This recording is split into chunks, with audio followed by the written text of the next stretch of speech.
and welcome everybody to the newest installment in the, I want to say, fifth book of Alice Baker.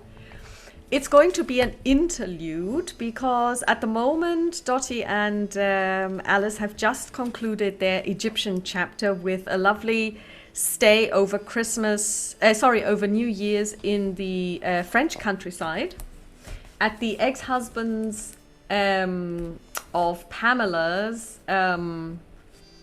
vineyard.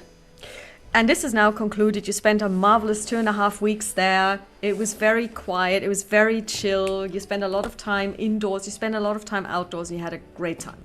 But now it's time to basically go on your last leg back to New York. And you have decided to swing by London. So you're going to take a train back to Paris. And you're going to get on the Simplon Orient Express to go to London via Dover and Calais, or Calais and Dover, I should say. And then you're going to book passage from Southampton directly to New York, which is about 7 days. It means you will have about 5 to 6 days in London. Now, Pamela Baxter Strauss has a pad, or shall we call it a lovely townhouse in a posh area of London. This is pre-war, so London looked quite different in some areas than it does today. She's opened this up for you so you can stay there, and you have taken her up on this because Dottie's like, yeah, well, staying at a hotel might mean less cooking, but then again there is less privacy, and she enjoys the cooking, and so you've decided to just basically do the right thing by Dottie, let her cook, and make sure that she can enjoy London and not be in a hotel. So we will skip the traveling. What you have done and what you already had done in Egypt was anything that you weren't going to take has been crated and already shipped back to New York. Mm-hmm. So you have really just light traveling bags with you, maybe 3 or 4 suitcases per person, like with the most important stuff, because going to London you may want to catch an opera or 3, so you also bring your nightgowns, your evening dresses. Yep. Nightgowns as well. Nightgowns as well. Yes, you also have your nightgowns. Not indeed. for the opera. Yeah, not for the opera. And there is also something else, because you got a visit from another goddess. This time it was the Norse goddess Hel, or Hel, after whom Hel is named, the place where she holds sway. Because you basically, dear Dottie has fallen from grace, as it were. She has decided that God is no longer for her, and she's basically divested herself of all of the religious symbols that she has been carrying. She says, and she's vowed she's never going to set foot into another Catholic or Protestant church ever again. She's done with God. He's never spoken to her. She's prayed for 26 years. You pray 3 times, and each time a God reveals themselves to you. She's not envious, but she's had it. She just believes that, her God is bogus. And even if he was real, she doesn't want anything to do with him. And she's suffering from this because, of course, it was part and parcel of her upbringing, but also part and parcel of her nature. Mm-hmm. But that's the way it is. So anyway, when Hale answered your prayers, or actually... I did not pray for her. No, Ulfa, you prayed to Ulfa to help Dottie and to kick her God into action, to reveal himself to Dottie and speak to her. Instead, you got Hale, who basically disclosed to you that essentially all the gods are real and they all exist alongside each other. And she was sent because you had questions, and then you said, well, I don't have questions, I want somebody to talk to Dottie. And then she said, well, here is something that you can give to her, maybe it'll help. And she gave you about a stick. Yes, well, you call it a stick, I call it a rune staff. It's about 10 I wrote down a stick. Yes, well, it is a 10 centimeter long, very thin, very finely cut piece of wood on which you can see inscribed runes. Now, the problem is you cannot read runes And she says that this, for what it's worth, and you replied with, well, it's not worth much. So you, bam, shut up another goddess. She took it quite well. She took it quite well. Yeah, I have to say that. But, you know, it's like you and the gods. I'm not feeling it. I'm simply not feeling it. Anyway, you have disclosed to Dottie that A, you've had a visitor, B, this visitor has given you something, and C, this something is for Dottie. However, you haven't given Dottie the thing yet. So, you're now on the train.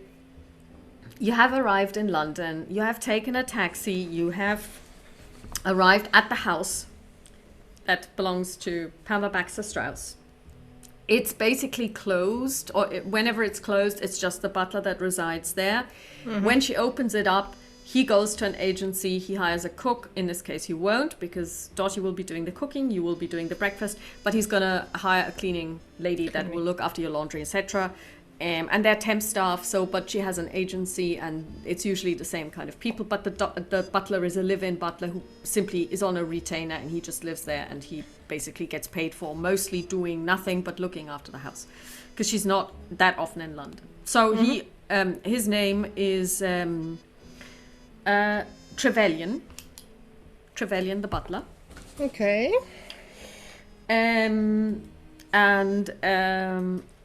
Well, madam, everything has already been prepared. I have made arrangements for foodstuffs to be delivered today. I understand that you will be cooking yourselves. However, I wasn't sure if you were going to be able to do any shopping today, what with the trains sometimes coming in late, etc. So I've taken the liberty of stocking the pantry. How thoughtful of you. Thank you very much. Will I serve tea in about an hour in the lounge? Yes, that would be very lovely. That gives us time to settle. Looking over to Dottie, to your rooms, and for you to maybe look through what is there. I will show you to your rooms. And I just imagine it's one of those townhouses. It's actually rather tall but narrow. Yeah. White on the outside. And basically it's got 3 stories, and on each story there are 2 rooms and a bathroom, which are small rooms, like, not very big, but, serviceable. And you can host many people because you have 6 rooms. And downstairs you have a lounge and, like lounge dining room, and then a kitchen with a small table where you could, if you wanted to, also eat.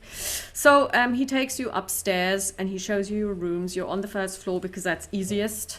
Mm-hmm.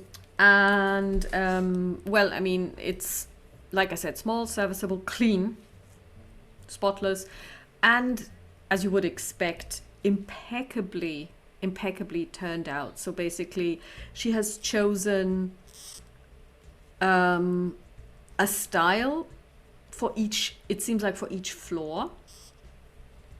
Mm-hmm. And that's maintained throughout. So basically there are paintings on the landing that kind of match the style of the rooms and the furniture, and so you are on the Asian floor.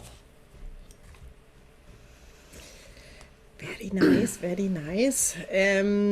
Yeah, Alice will probably, to the annoyance of the butler, she would have one small suitcase that she would have carried herself with her most precious belongings, that she would be like, no, thank you, I can carry that.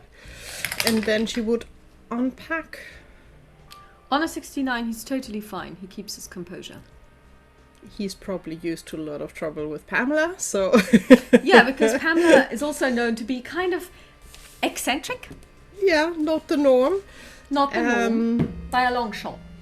I think our luggage probably is already, or is brought up, or already is up. Mm-hmm. So on hanging things up in the closet, mm-hmm. and just prepping a little bit. And then...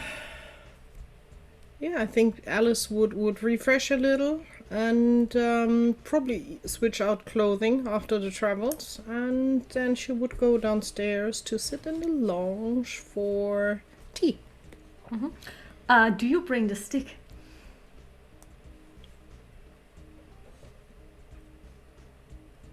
Probably yes. And her notebook as well to write down a few things.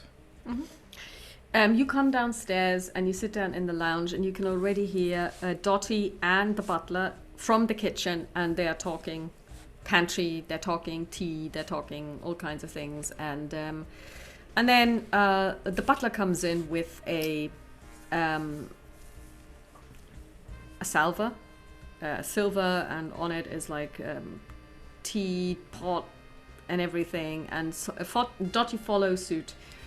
And he places it, and he says, "It is very unusual, if I may say so, for me to serve the tea that has just been made by someone other than the cook to the person who's made it, but I will get used to it."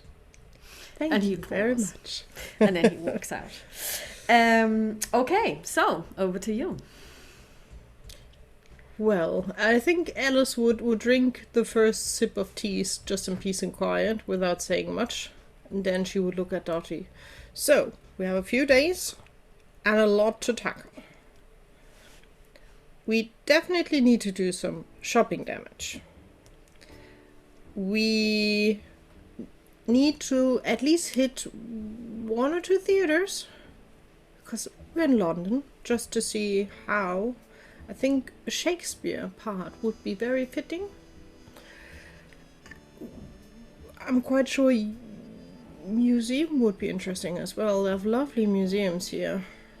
Well, I definitely want to see the British Museum, because a lot of the stuff from Egypt is there and a lot of the stuff from Greece is there, so definitely yes. And then Alice would carefully place the stick on the table.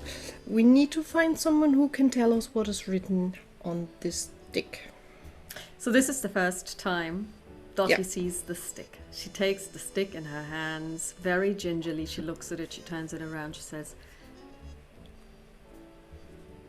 I mean, it's kind of beautiful, isn't it?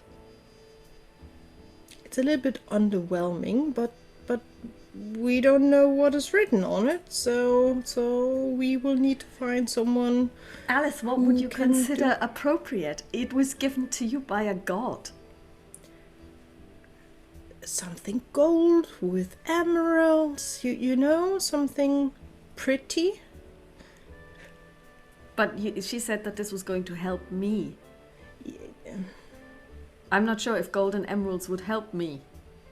But you deserve gold and emeralds and all the pretty things, not just a stick. She smiled. And she says, well, I mean, if we go to the British Museum, there is a library there. Nordics, so right? maybe, yeah. Then that would be, because I'm curious at least what is written in there, because like this, I don't think it's very helpful. I don't know if for you it's helpful to have a stick.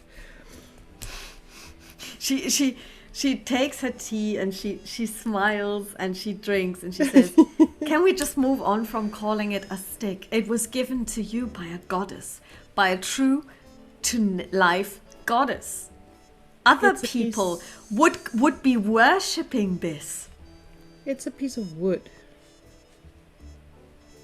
Alice, don't be so prosaic. Honestly, all the gods I've met, excluding the cat lady, that was really impressive. All the others, honestly, are not giving me vibes that I should be respectful to them, because they're not very respectful to us. But you said that hell didn't even try anything with you. No, but I did not ask for that. I did ask for something different. And I hate it that if I ask for something and then someone gets creative and gives me something completely different, it's like, well, thank you. Kindly. It's not what I wanted.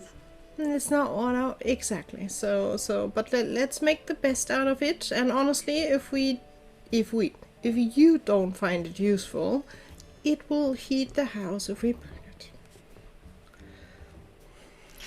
You see that she actually covers it with one hand very protectively. I don't know why she gave this to you, but she must have thought that it was going to be meaningful to me.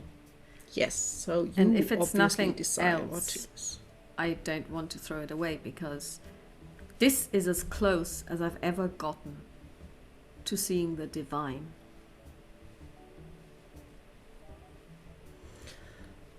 Alice would think about that.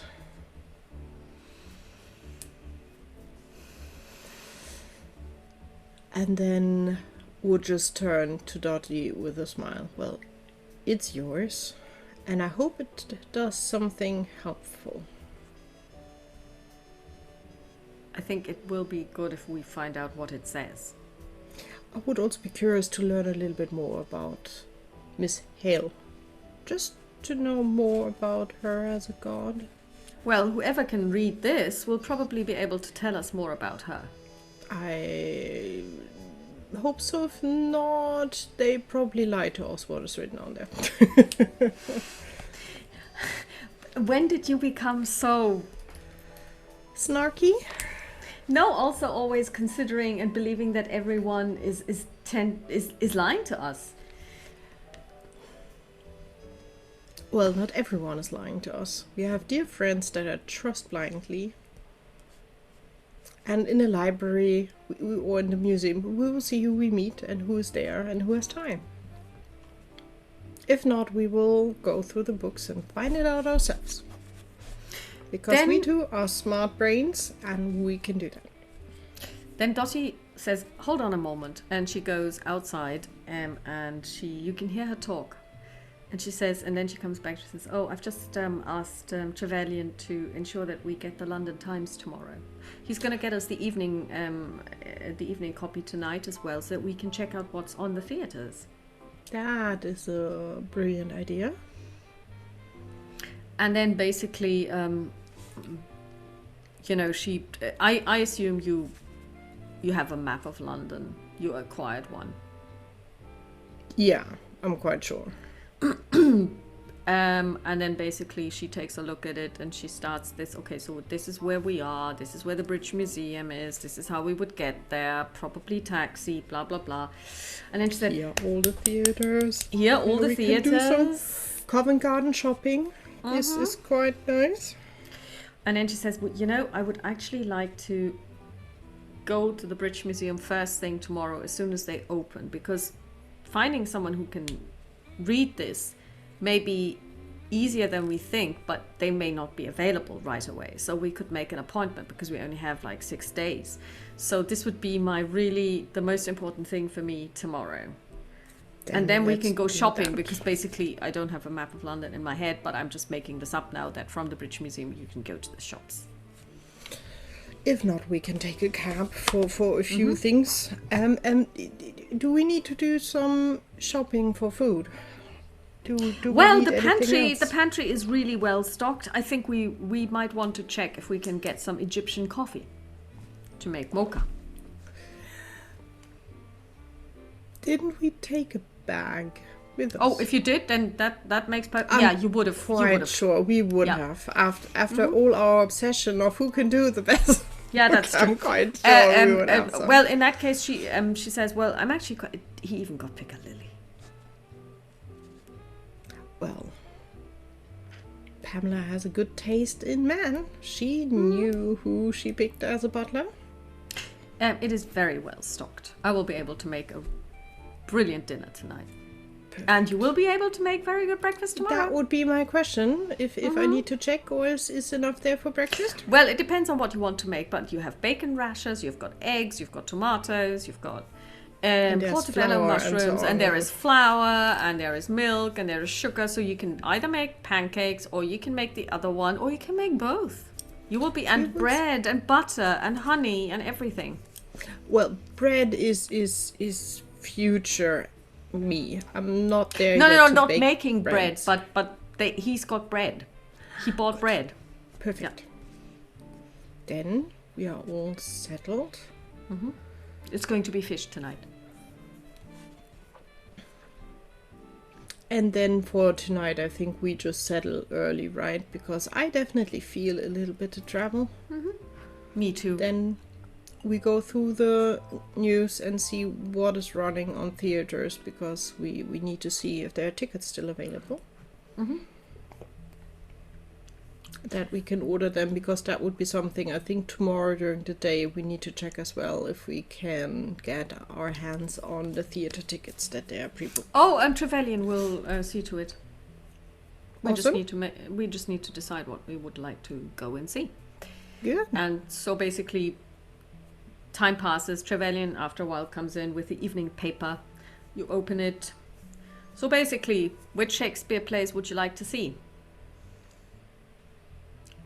Anything in mind? Would there be anything that Alice explicitly would like? I know what I as a player like to watch, but I'm not... Would Alice have a preferred way? I think Alice would be into Macbeth. Okay.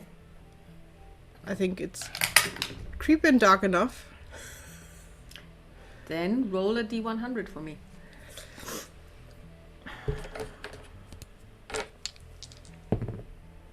That is a 68. Okay, so Macbeth isn't on. What else is there? She would take basically anything, if there's anything Shakespeare, just because she's connecting it to the UK. Definitely Shakespeare is there. So if you want it dark and gloomy, then there's Hamlet. Then let's go Hamlet. And since you wanted to take 2 in, would you like to do a comedy next as well? Yeah, but that for comedy or something like during that time, no, musical and other things weren't there yet. It would be opera or theater. Opera. And I believe that Alice would definitely go to the opera. Yeah. But I think theater would be nicer. So another theater and something light, something fun and entertaining. I'm just thinking they must have had other playwrights back then other than Shakespeare. I'm just thinking, is the importance of being earnest? How old is that? Oscar Wilde, wasn't he banned? Was he again in the good graces? Because Oscar Wilde was 19th century, so the play would have been out. Would it really... I'm not sure if it was banned.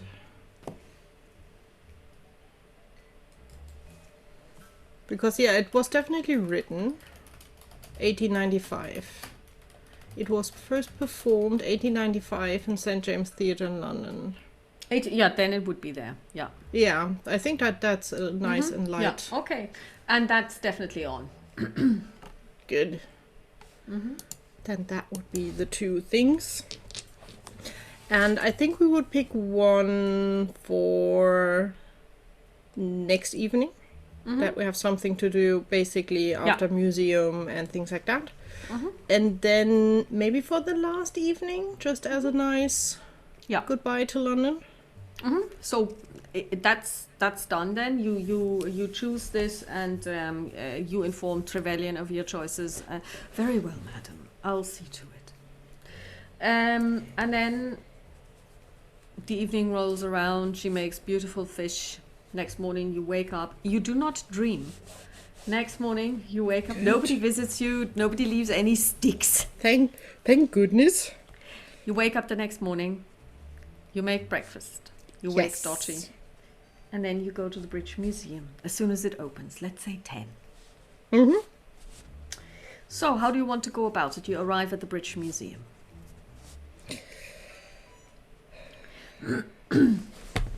There should be signs or something that gives you direction on where you can find what. Yes, or you mean floor like plan or something like that. Yeah, I don't know the British Museum, but I would assume yes. And we would look for Nordic, although Egyptian is interesting as well, but I think Nordic at the moment is the more curious. We can come back anyhow another day and look at Egyptian things. Well, I mean, the thing is that, of course, parts of what is today Britain used to belong to Norway, like the Shetland Islands. So there is, and of course, the Vikings were there, Jorvik. So there is some exhibits here. And of course, there are also, I mean, like, this is also the British Library, so there are books and, you know, you can go to the Scandinavian area. But when you go to the part of the British Museum that houses its Norse exhibits, you see several people, they look like warders that make sure that nobody touches the exhibits.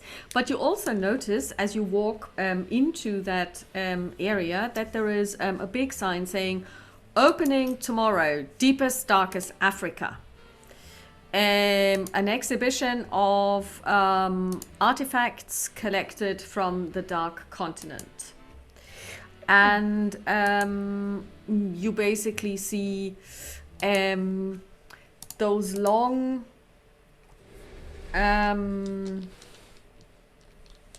shields. Yeah. Probably covered in some kind of animal hide, you know, the ones with the symbols on them, I like know these. which one you mean, yeah. Yeah, and then spears, those long, very tall spears crossed in front of them. So they are standing next to a doorway, one on each side, flanking it, and some of those masks, those African masks, as well over the door. And Dottie looks at this and says, "You know what, I would like to take this in as well. We could come back tomorrow, and if you don't want to, I would love to, because that sounds interesting." I'd love to. I think there's enough here that it's worth at least 2 or 3 visits, so we can really enjoy one part, then go about, and then come back for another day for another part. So you make it to the Scandinavian exhibition, and there are, as I said, people in like uniforms that make sure that, you know, people don't walk away with the exhibits. And so what do you do? Do you ask around? What do you do? Well, first of all, we at least Alice would snoop through and just see what is there and what is shown. Okay. Well, coming straight from Egypt, where you had a very far advanced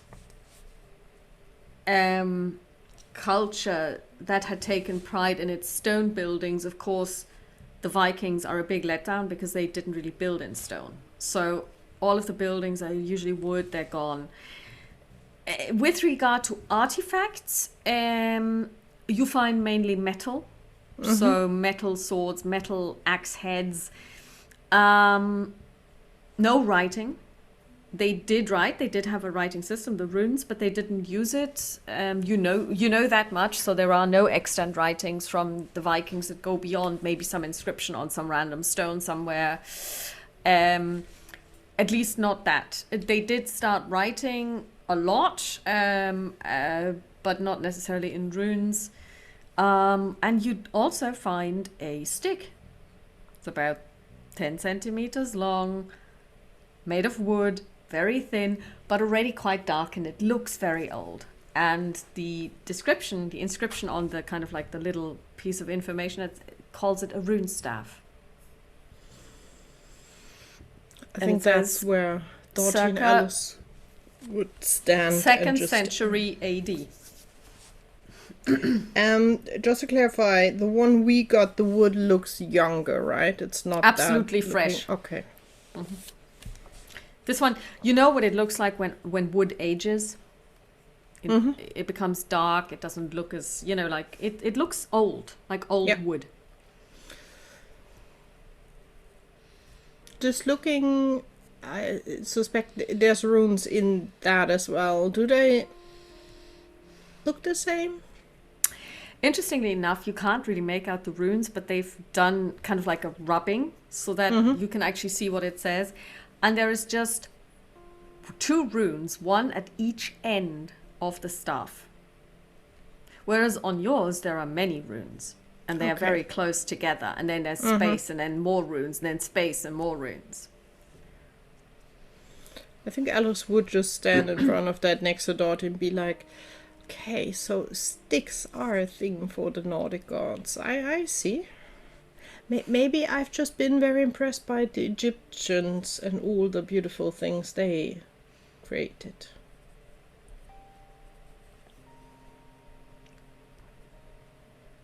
Should we ask around if there's someone who knows more about all of the stuff?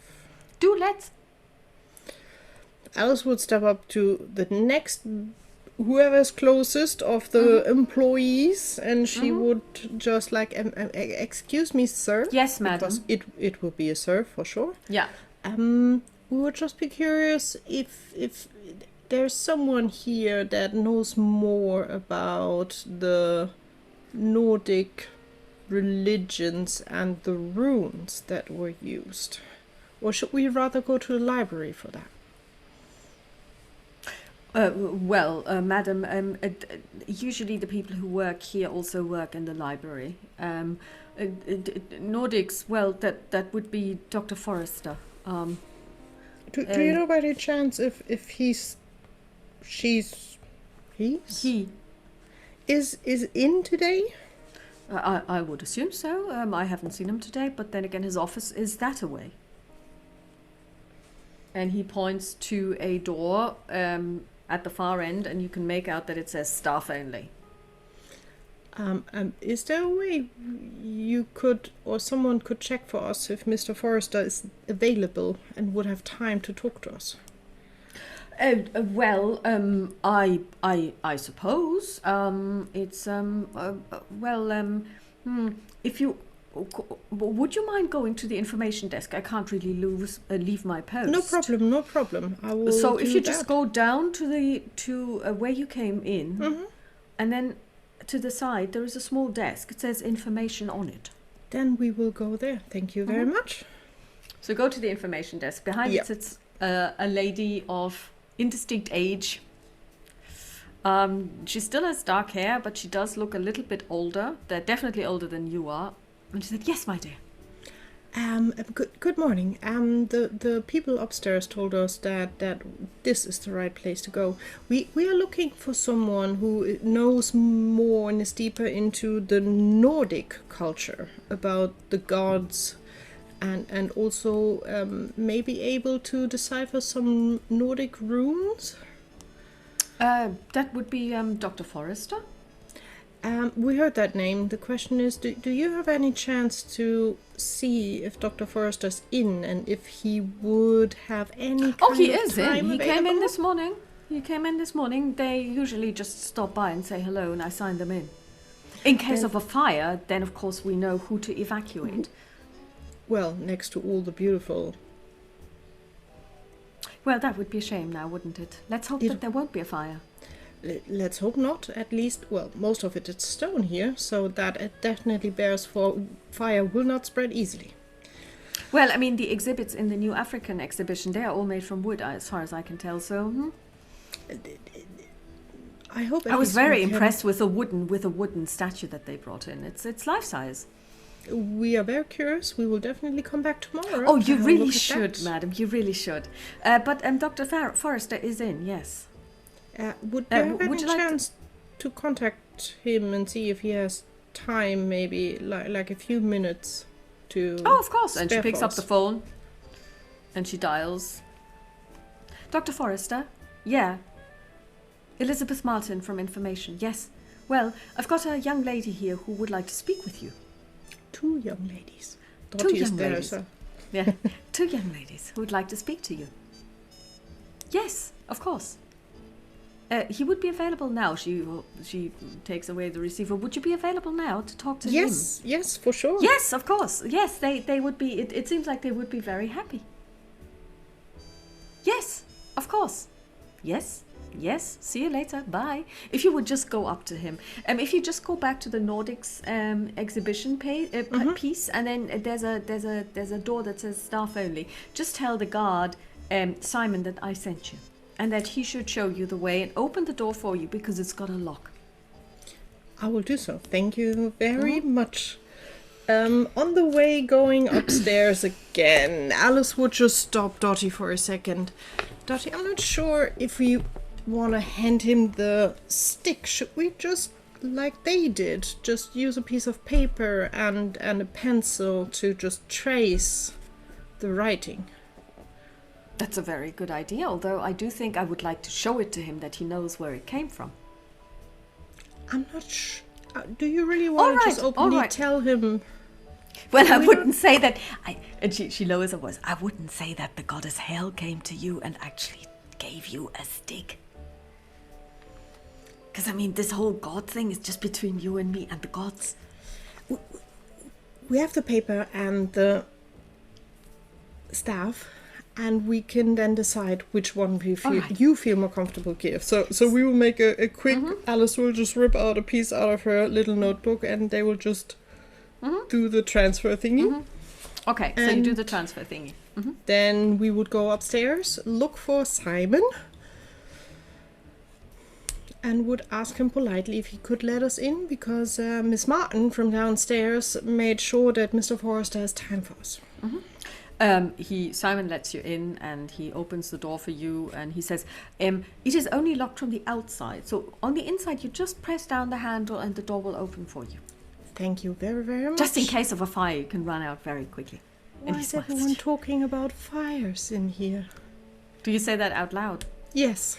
Well, madam, in the 17th century there was the Great Fire of London, and it burned for days, and it destroyed almost the whole city. And would you know, it started in a small bakery. I heard that, but that's long time ago. Yeah, but since then we're very, very aware of fires. And how important it is to always allow egress from buildings, because a lot of people simply burnt to a cinder because they couldn't get out. Now, isn't that terrible? It is, and maybe that's something we in New York should take more care of. But, well. Anyway, this is the British Museum. You're as safe as houses, as we say in England. Thank you very much. And Alice will, go through with Dottie, and we'll try to find Dr. Forrester's office. Okay, so it's easy because there are names on the doors, and Dr. Forrester's door is the second on the left. We will very politely knock and wait. Come in. Alice will look at Dottie if she wants to go first. I suspect probably not. So Alice will carefully open the door. I'm Dr. Forrester. Ah, yes. Baker is my name, and this is Miss Williams. Miss Martin was so nice to call you and see if you would have a few minutes for us. Yeah, Miss Martin. Do sit down. It's I don't get visitors very often. You see, I have published, but it wasn't deemed good enough to become a full professor, so I'm reduced to this. What can I do for you? Well, you have a lovely working place right outside your office door that a lot of people would murder for, so not everyone is allowed to work in a British museum. He gives you a... Make an insight check, make a psychology roll. He gives you a smile. Okay, let's see. Alice is trying to be charming, which she can if she wants to. Well, this is not about whether you're charming or not, it's whether you can read him or not. That is a success, because I will do 2, 3, 4 points of luck. Yep. What is your luck at the moment before you 52. you reduce it?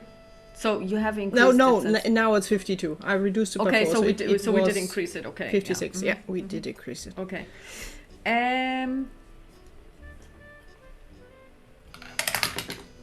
Oh, good. I just realized I forgot to increase Dottie's psychology. It goes up by 3. So you make a success out of your psychology roll. He is charmed, but you can also tell that he is a very unhappy person. Maybe this is really not what he was looking for. Maybe he was destined for greater things and something happened.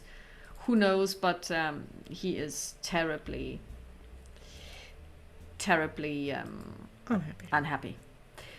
Well, do sit down, do sit down. I don't get visitors often, like I said, and, well, we with our Scandinavian studies are less important than the people who study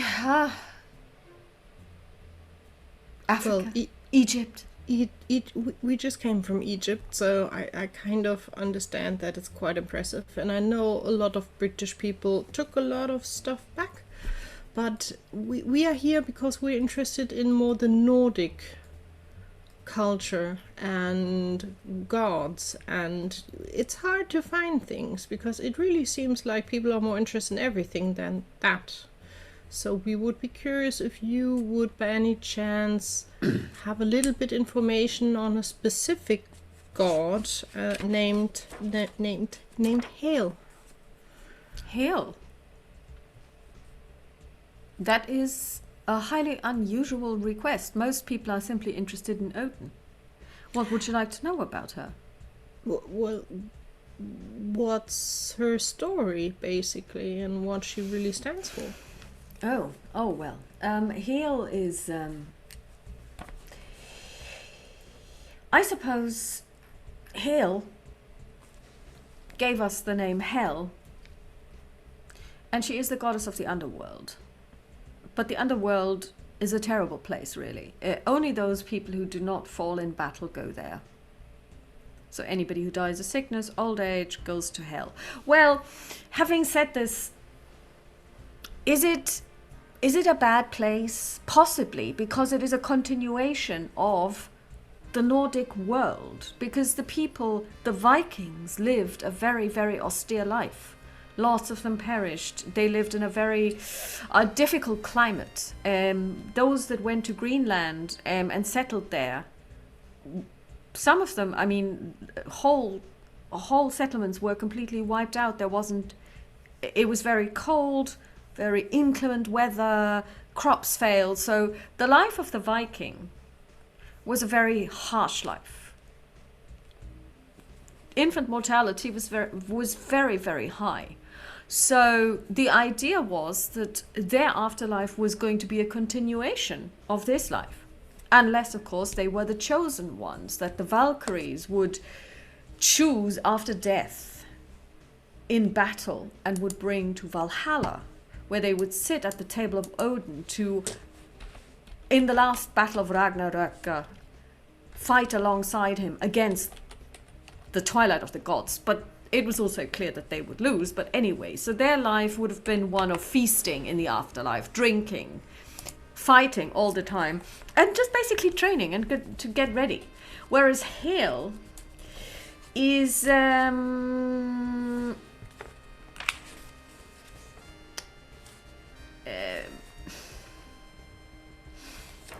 house is called Hunger. That gives you an indication. People would be, like I said, it would be a continuation of the life. And it wasn't meant to be a punishment for the people who died. It was just, it's going to be as bad as it was in this life. But Hel herself is a very interesting character, as it were, because she's not a full goddess, as it were. Her father is Loki, and her mother is a giantess. And she has two siblings. Fenrir, who's a wolf, and Jormungandr, the world snake that encircles Midgard, where we live, or where the Vikings believed mankind lived.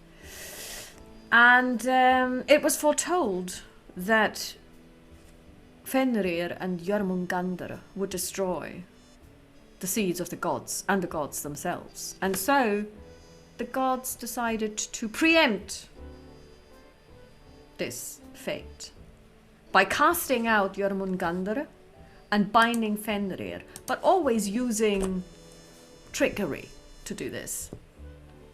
But of course that didn't avail them, because fate struck them down.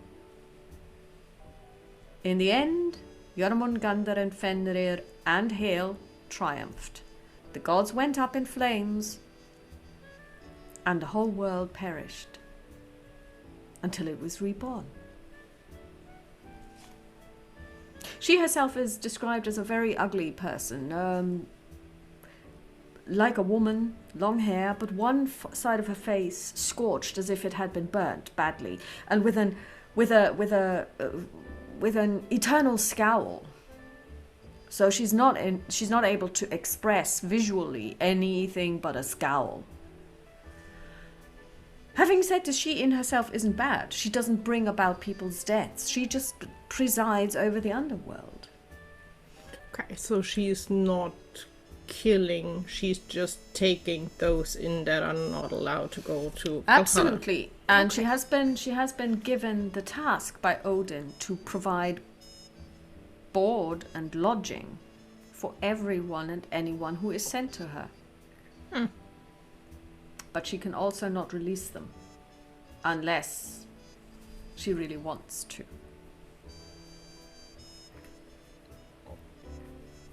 The description he gave is not exactly what Alice has seen, is it? No, you did see that her face was half and half, and that she was scorched. And she did ask you, if I turn around, will you promise not to scream? Yeah. Oh, but that's she is right. she is not unbeautiful. The side that isn't scorched isn't unbeautiful. It just looks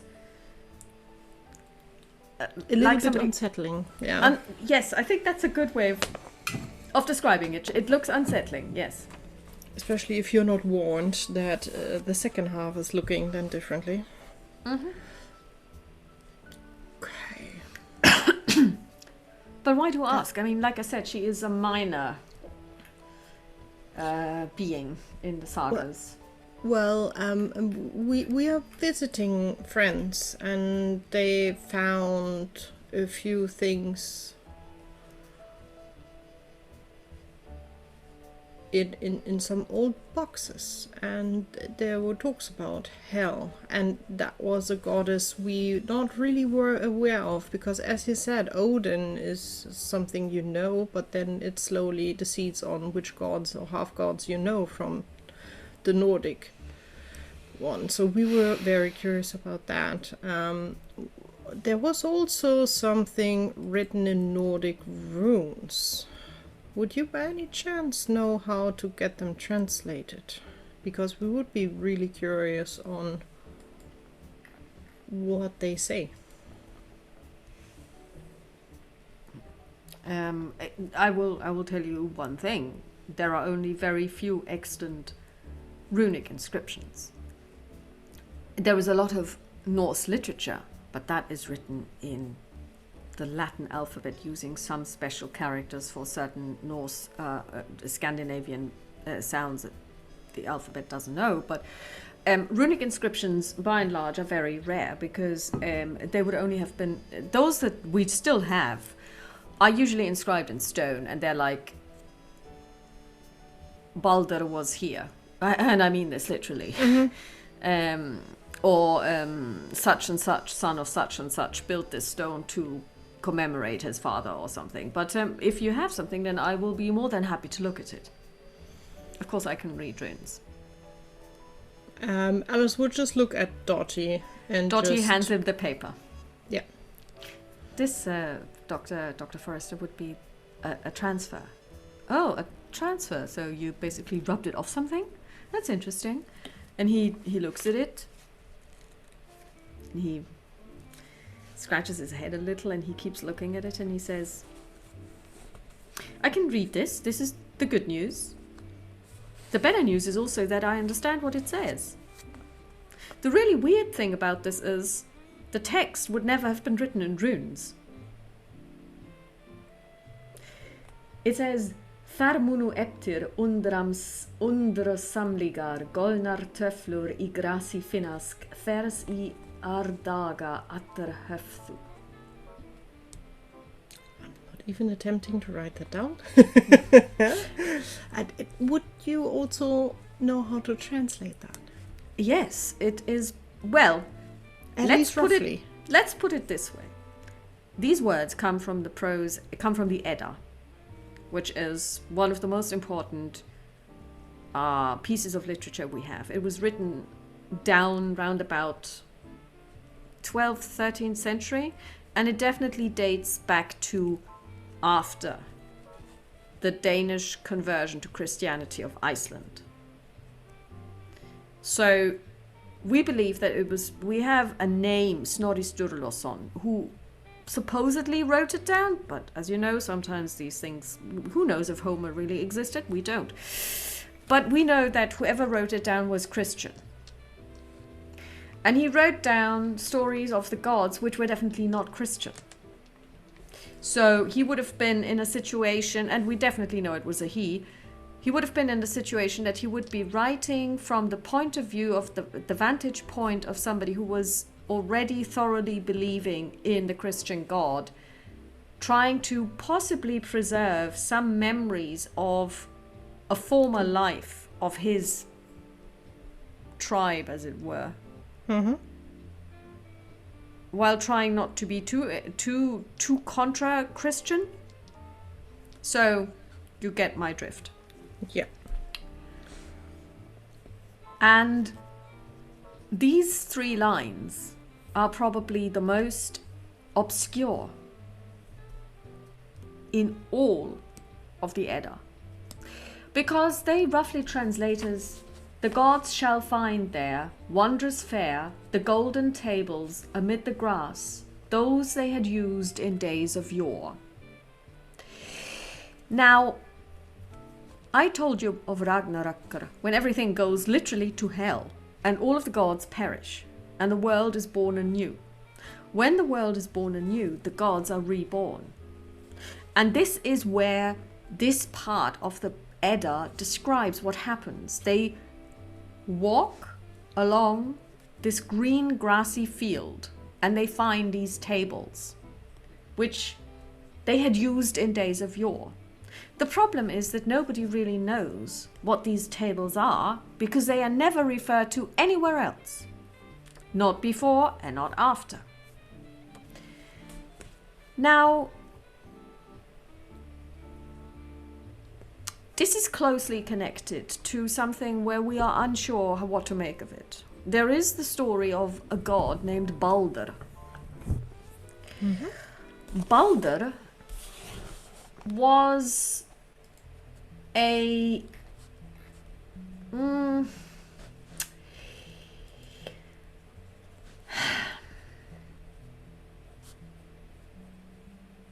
he's a son of the god Odin and his wife Frigg. And his story is a bit of a weird one. He was not immortal. So they said, we're going to try and fix this. Frigg was very afraid that she would lose her son. And so she went around and to every living thing and to every dead thing and asked them to swear upon their lives that they would not ever harm her son. Mm-hmm.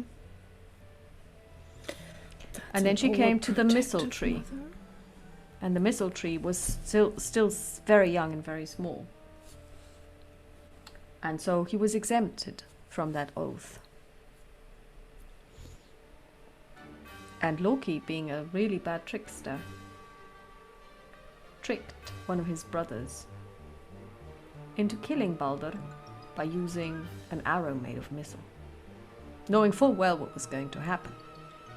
So Balder died. And the point was that they wanted to bring him back.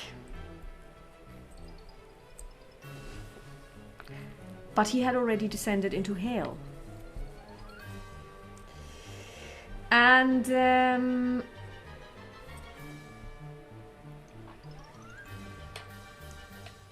the problem was that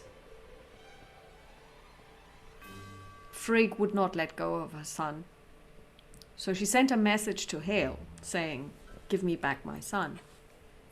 And Hel promised to release Balder if all objects alive and dead would weep for him.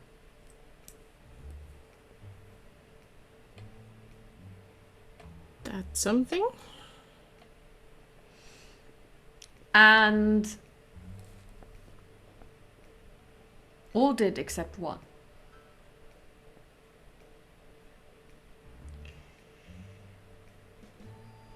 It is believed that the giantess Thek, probably Loki in disguise, refused. And so he had to stay.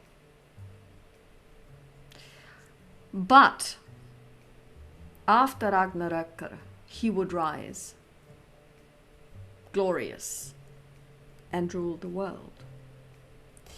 And a lot of people have said, well, the resemblance to the Christian God and Jesus are very clear. Rising from the dead, ruling.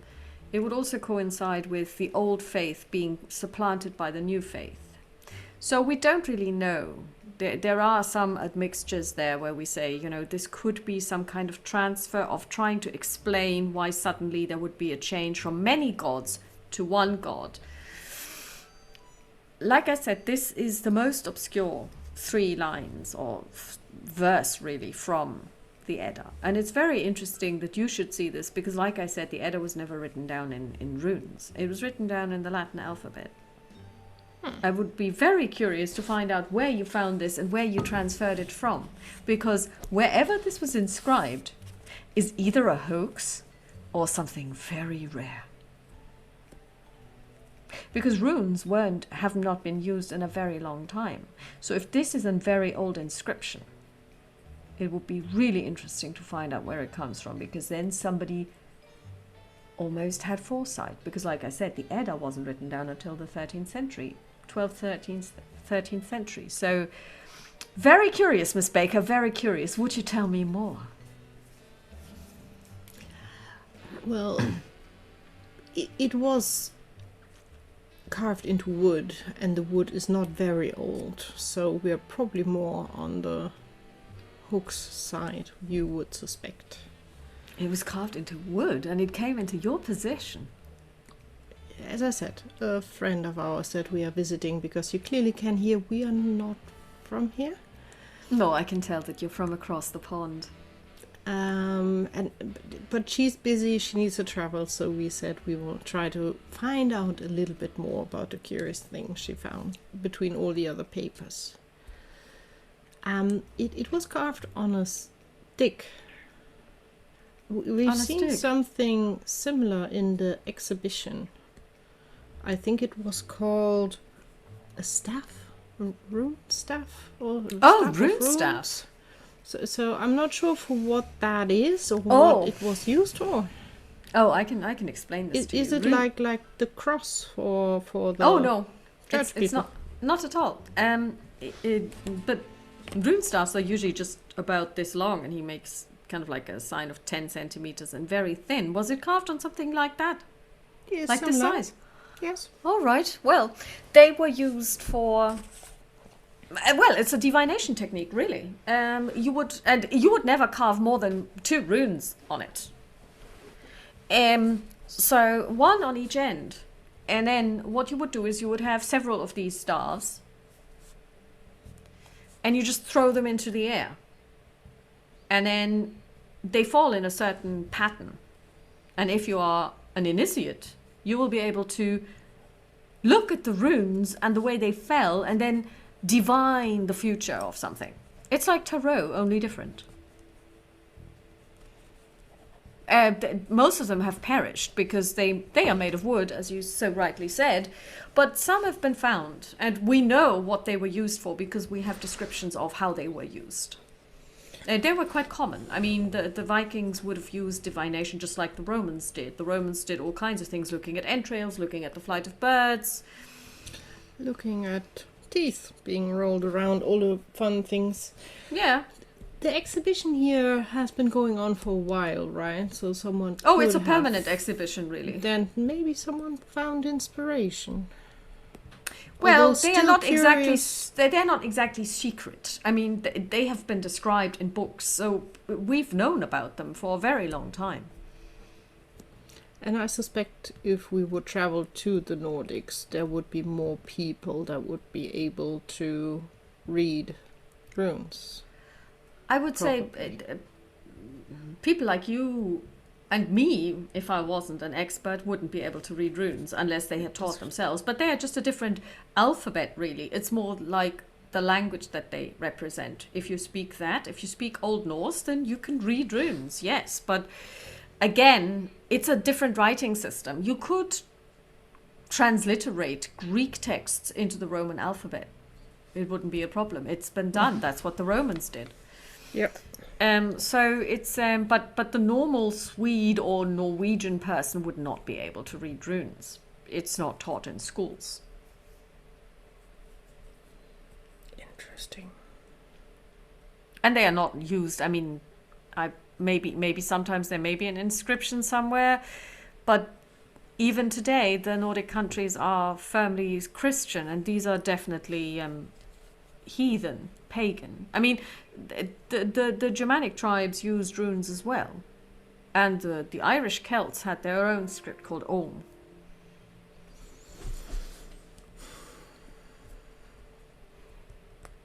But it's Alice- very intriguing. Alice would look at Dottie. Just, at least I can't find any more questions at the moment that we can ask Dr. Forster. Do you have anything else?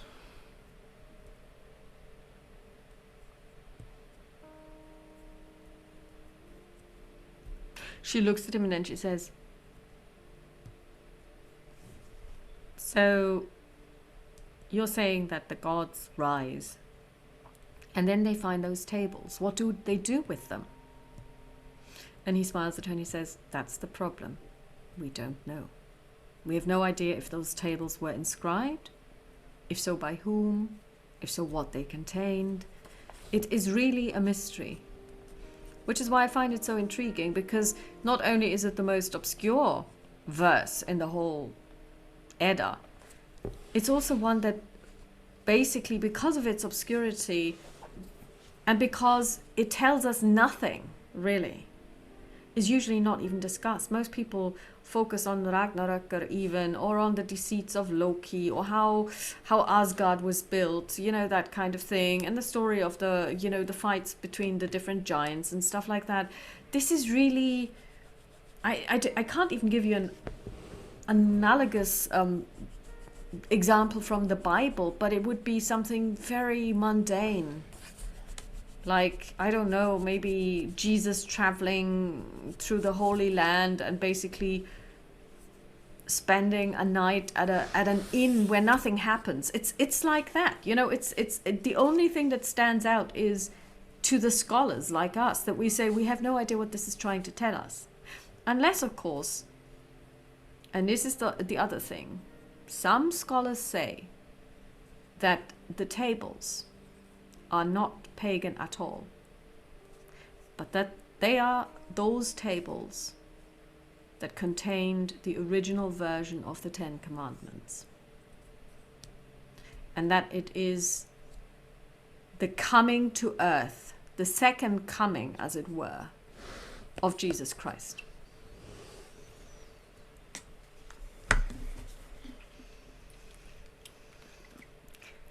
What does Alice think? For the stream, Alice took an interesting look at the ceiling. Alice is... It fits in the picture of gods, half gods, whatever kind of, another cryptic, at least for Alice, not really useful thing. But it's Dottie's gift, so Alice will not say anything. She will just wait if Dottie has anything else. And if not, then Alice would be...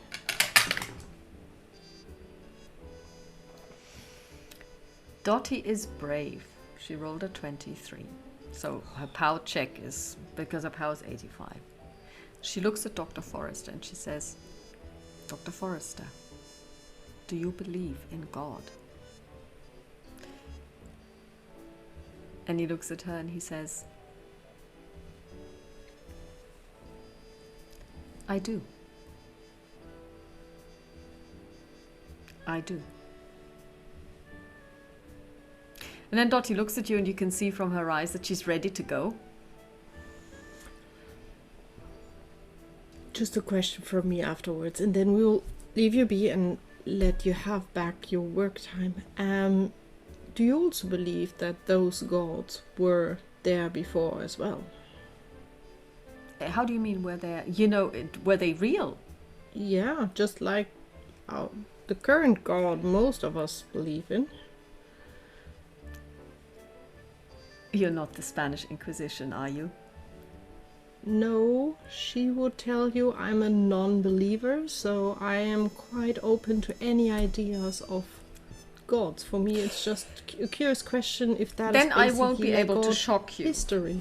What I believe is that I believe that there are certain eternal truths. Thou shalt not kill is one of them. One that I firmly believe in and one that I actually cherish. And I believe that these eternal truths can take shape.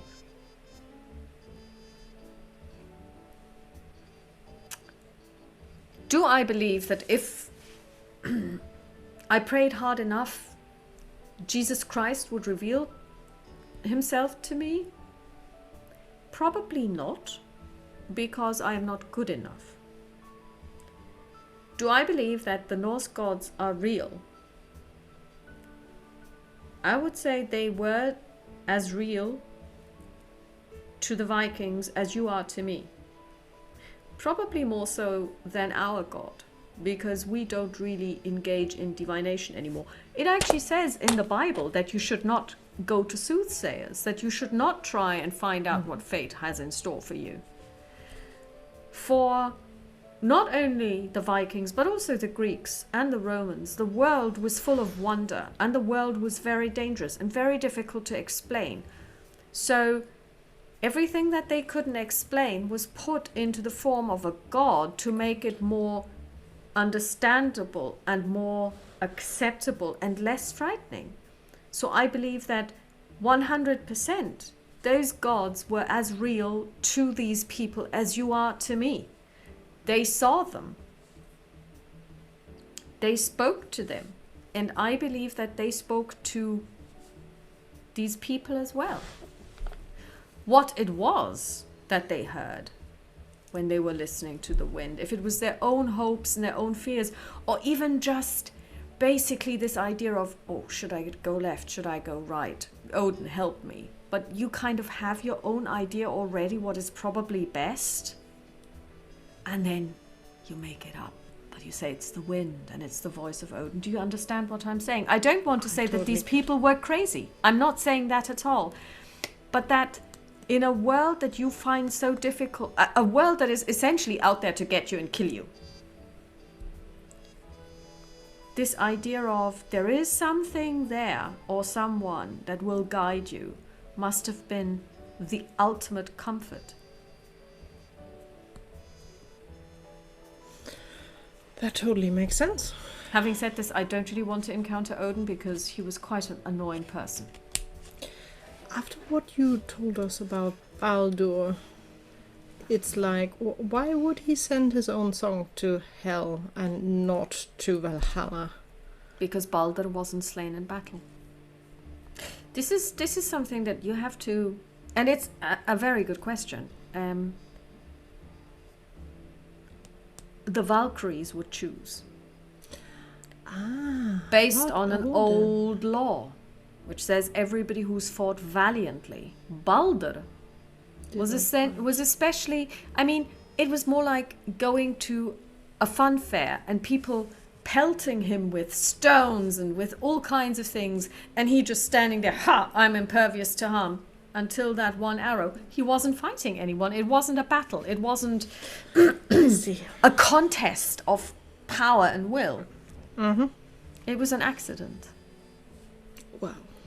And Odin has no power over fate. He is not unlike the Greek gods that could overturn anything and everything except death. They could bring people back to life, but that would have upset everything, and they weren't allowed to, because that was the three goddesses that essentially decided who would live or die. And no one could overturn. Having said this, the Norse people also had three goddesses. The Norns. Skuld, Urd, and Verdandi. One of them eternally cries. She's the mother of tears. Sisters? She definitely older than all of the gods put together. Having been around for however long, we don't know. And yes, kind of sisters. And the one that eternally cries was also the one that cried the hardest for Balder. And some say she essentially freed him with her tears. She's also the one that feeds all of our streams and all of our rivers and lakes and the seas and the oceans, and she's the one that waters Yggdrasil, the world ash, the world tree. A very important life giver. But then again, soft and hard at the same time. Nothing's as soft as water, but who could withstand the raging flood? That is very true. It's interesting to see parallels between different beliefs.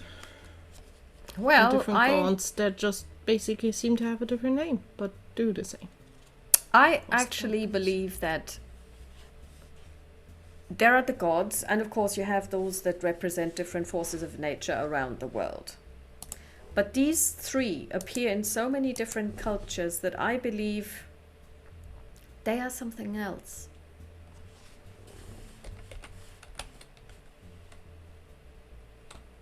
I'm not sure, because they are never called gods. They're always outside. And much more powerful, but at the same time, less so, in a way. They have power, but they don't exert it, but yet everyone is subject to their decrees, and no one can overturn it. But this is all, I suppose, too boring for you. Anyway. It's not too, but thank you for giving us the insight in that. Well then, thank you very much. I wish you a pleasant rest of the day. Thank you. For you too. And yeah, we would get up. Mm-hmm. And would leave. I think. Except Dottie wanted to do something else. No, she walks after you. And as soon as you leave, you go out the door, I assume. Yeah. You come back to the Nordic exhibit, and she says, "So what do you think now?"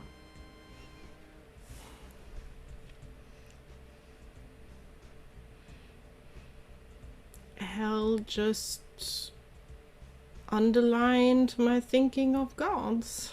They are not helpful, because this is not helpful. It's a nice touch, but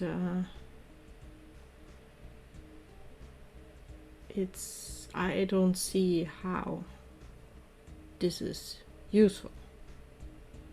At least not for me, but it was not intended for me, so it still circles around. Is it helpful for you? I think And it is. scares me a little bit that we kind of circled back to the three crazy ladies. This one seemed to be very full of pity. Well, She literally cried a river to bring him back from the dead.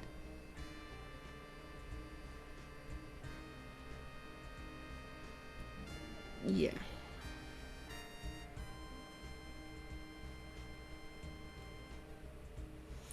But if it's helpful for you, then we have at least something, and we have a little bit more behind just a piece of wood. I always told you it wasn't just a piece of wood. It was given to you by a goddess. Well, it was given to you Through by a you. goddess. I was simply the messenger. I was the delivery boy. Girl. Girl. Lady. Delivery lady. Oh, that sounds weird. That sounds very weird. So, shall we just do some shopping now? Yeah, maybe looking at the time, a quick lunch somewhere and then Oh, yes, of course. some shopping. So we would look for a restaurant, something nice. Not a pub. You order something and then basically you see that Dottie is lost in thought, so she basically just moves her food around and, you know, and doesn't really eat. Alice will nudge her. It's not the food's fault. The cook is really good. Give him a chance. I know it's not as good as your kitchen. I'm not saying I'm not. Yeah, it's just I have so much to think about. Park those thoughts and keep on thinking of the food. Your brain needs energy. That is laying on the table. She yields and she eats. But you notice something. She is very absent-minded all day. So what do you want to shop for? Some kind of nice. What is? Alice would look around through the nicer clothing stores and would look on what is maybe in fashion that is untypical for New York.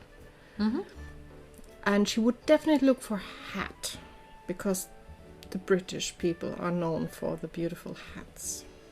Okay. So basically you go to different milliners and you there is actually one milliner where you can actually watch them, because they're kind of sitting almost like in the shop window, and you can watch them make hats.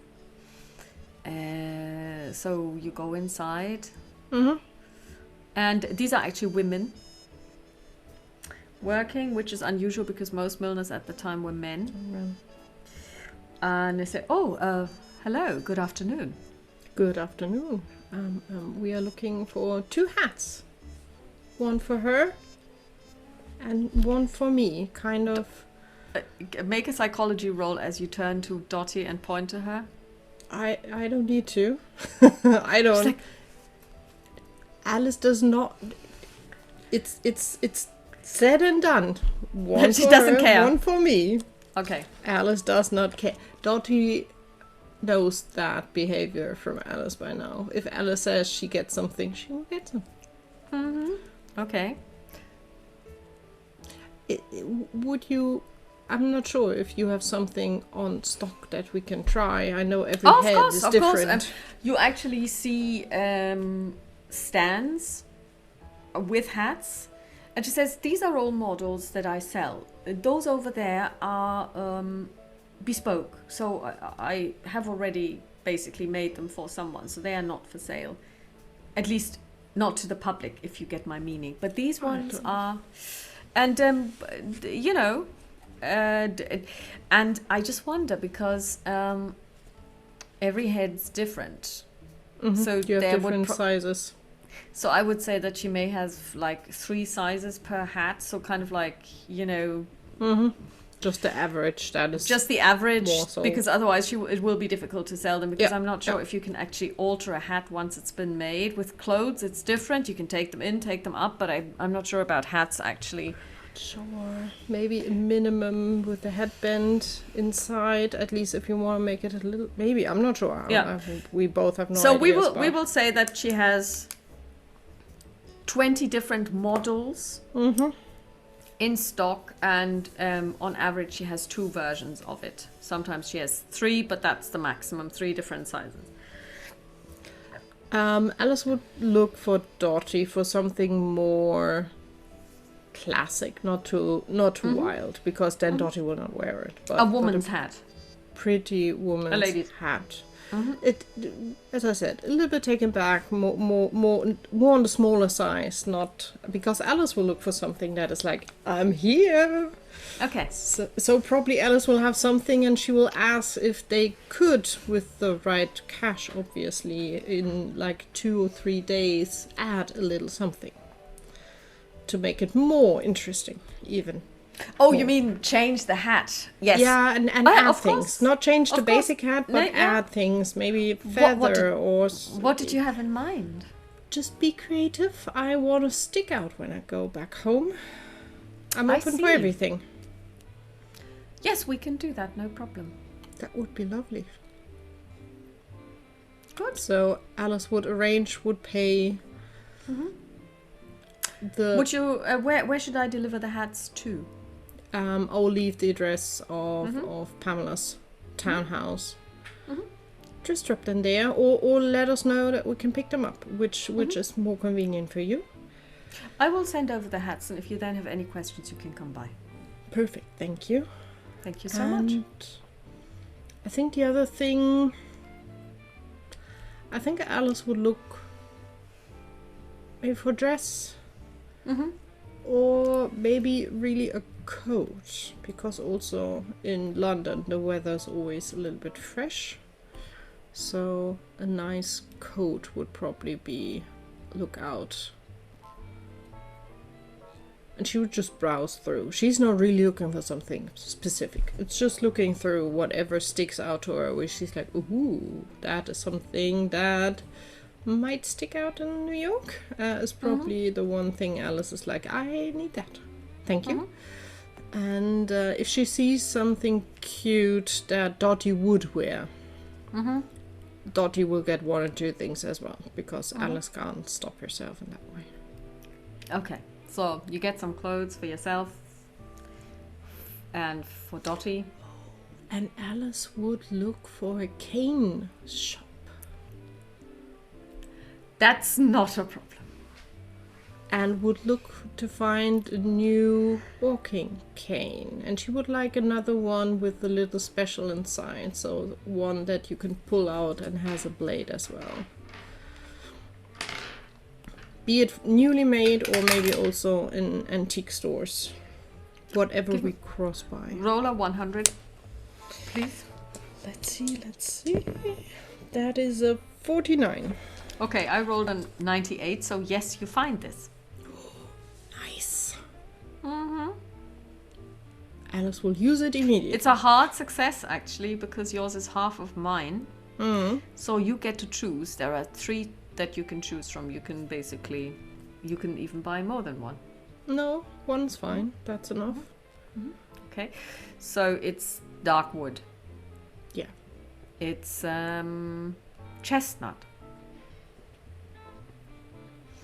And the handle is made from an antler.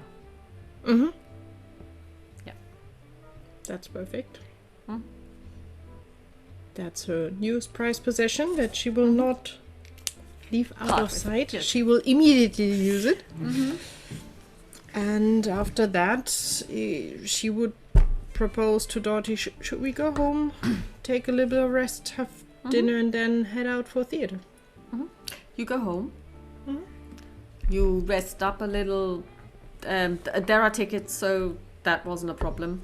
He was able to get them for you. And then you have dinner. And then it's kind of early-ish. It's 5 o'clock in the evening, because you do want to get ready, and the Hamlet starts at 8, and you get a cab, you go to the theater, you attend. It's a very good performance. You're enjoying yourself. I'm not sure if Dottie has ever been to the theater. Probably not. Unless you would have taken her in New York. I think in New York, at the point where Dottie is more partner than anything. I'm quite sure Alice would have pulled her into a theater here and there. Yeah. Although I don't think we've ever seen Shakespeare. Okay. It So would have been more like important of being earnest, more easygoing things, because Alice would have been like, let's start easy before we get the hot stuff. Although 32, honestly, suspect she is probably not paying much attention. Who isn't?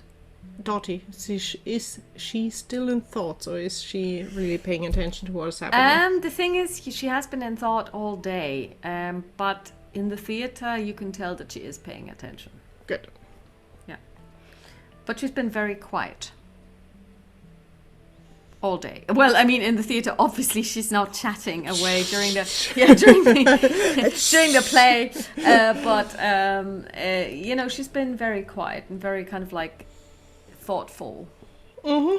And then you get home. She really enjoys it. And there's a lot of clapping. And I mean, Hamlet is also kind of like, you know, dead father, murdered by his mother. You know, It's dark. It's dark, and then the ghost and everything, and you know, and then he dies as well. It's like a terrible game. It's like a terrible story that they're telling, and it ends tragically. It's a good play, don't get me wrong, but it's very somber. And then she says, "Well, I think I need to go to bed." Let's do that. Any wishes for breakfast tomorrow?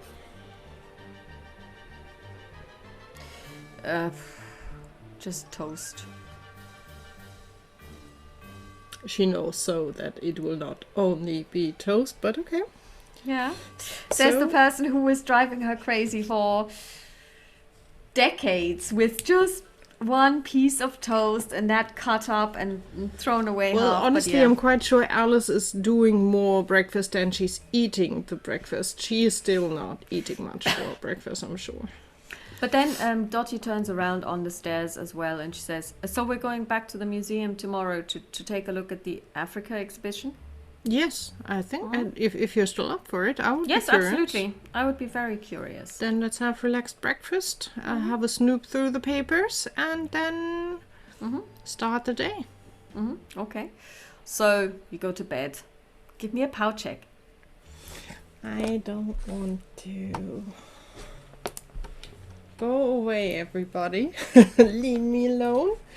Let's see. Oh boy. That's surprisingly good. 26. Okay. You sleep. That is a hard success. You sleep. You dream. Good. No. Yes, you dream. You But dream. if I have a successful power, I should not dream. You dream. And in this dream, you and Dottie are in the house downstairs. In which And house? In the London In house? a house in London. Okay. And she looks at you and she says,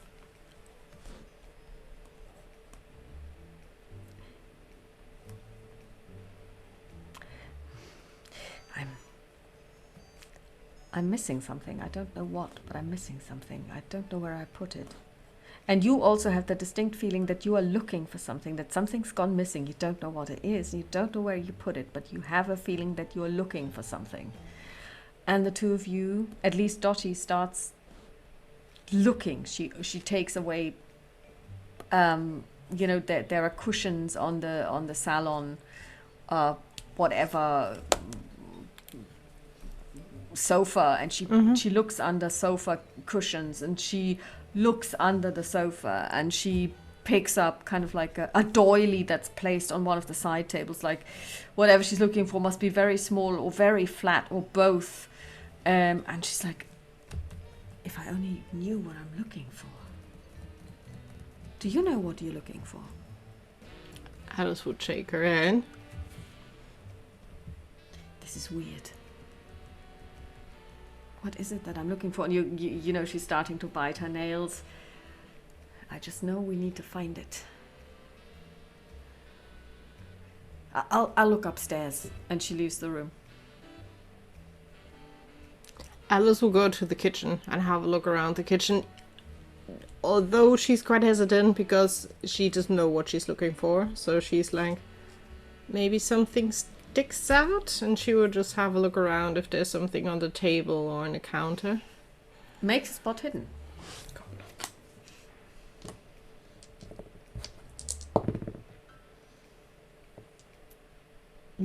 A big no. That's 89. I see nothing. You see nothing. The dream ends. Hmm. The next morning, your alarm goes off at the normal time.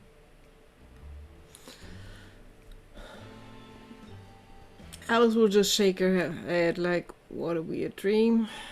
And she would, if she remembers it, it's a question, just to remember that she dreamt.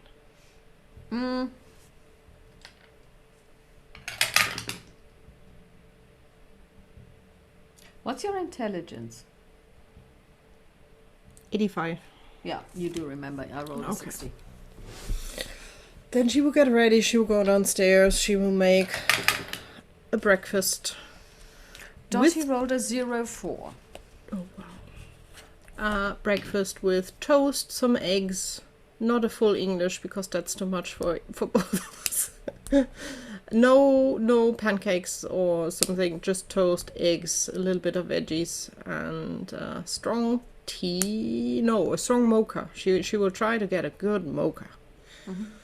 Do I need to roll cooking for the mocha? Oh, let's try the cooking for the mocha again. I'm just curious. It tastes horrible. When Dottie comes down, there will be tea on the table. Dottie comes down and she sits down and she says, you know how you always say that you dream so weirdly? Last night I had the weirdest dream. I had the weirdest dream, not you. I was downstairs here and you were there as well, and I was looking for something, but the problem was I didn't know what I was looking for. So I walked around the whole house. I went upstairs, all 2 stories upstairs, and I was just opening stuff, looking in drawers. The problem was I couldn't remember what I was looking for, and I also couldn't find it. That's a weird dream, isn't it? Alice would freeze mid probably pouring tea and almost spills the tea. Why are we dreaming the same thing? I was looking around downstairs. I didn't know what we were looking for. I didn't find anything suspicious in the kitchen. And then I woke up. Yeah, I woke up after, I don't know, about maybe 10 minutes or so of looking. I just woke up. And then I went to sleep again, didn't dream again. But it's weird that we should be having the same dream. Especially such a weird, non-helpful one. Alice would look just like upstairs, like, I just point out again, not helpful, thank you. She looks upset. Who are you talking to? Whoever is listening in of whichever deity wants to pay attention today to us. God sent us this? I have no idea.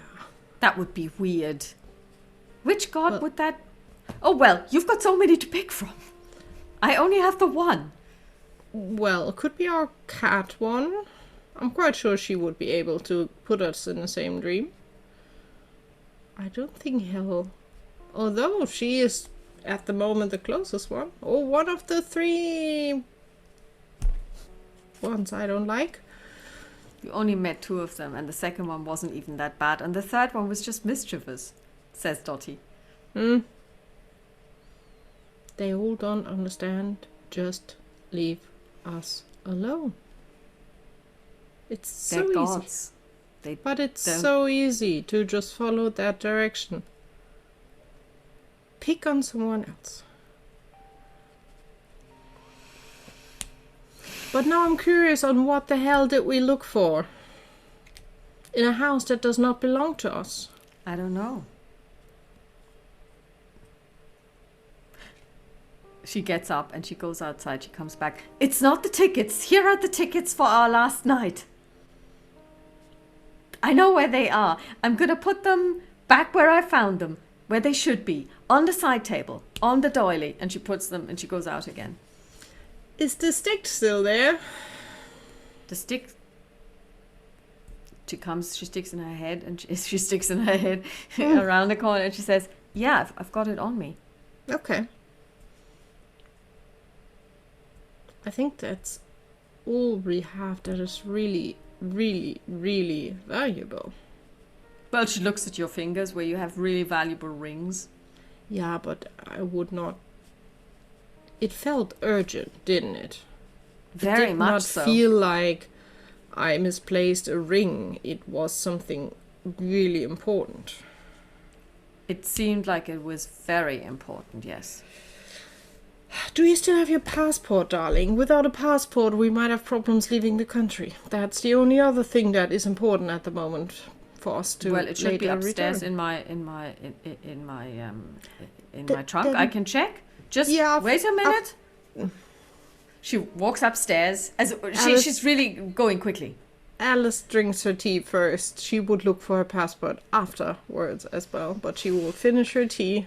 You know, Dottie, sometimes she's still the servant, and when you say something, she just goes away and does it immediately. She comes back down. She says, it's upstairs. I didn't bring it down because I didn't see the need, but it's in the trunk where it should be. Side pocket on the inside. Then I will have a look for mine later when I'm done with breakfast.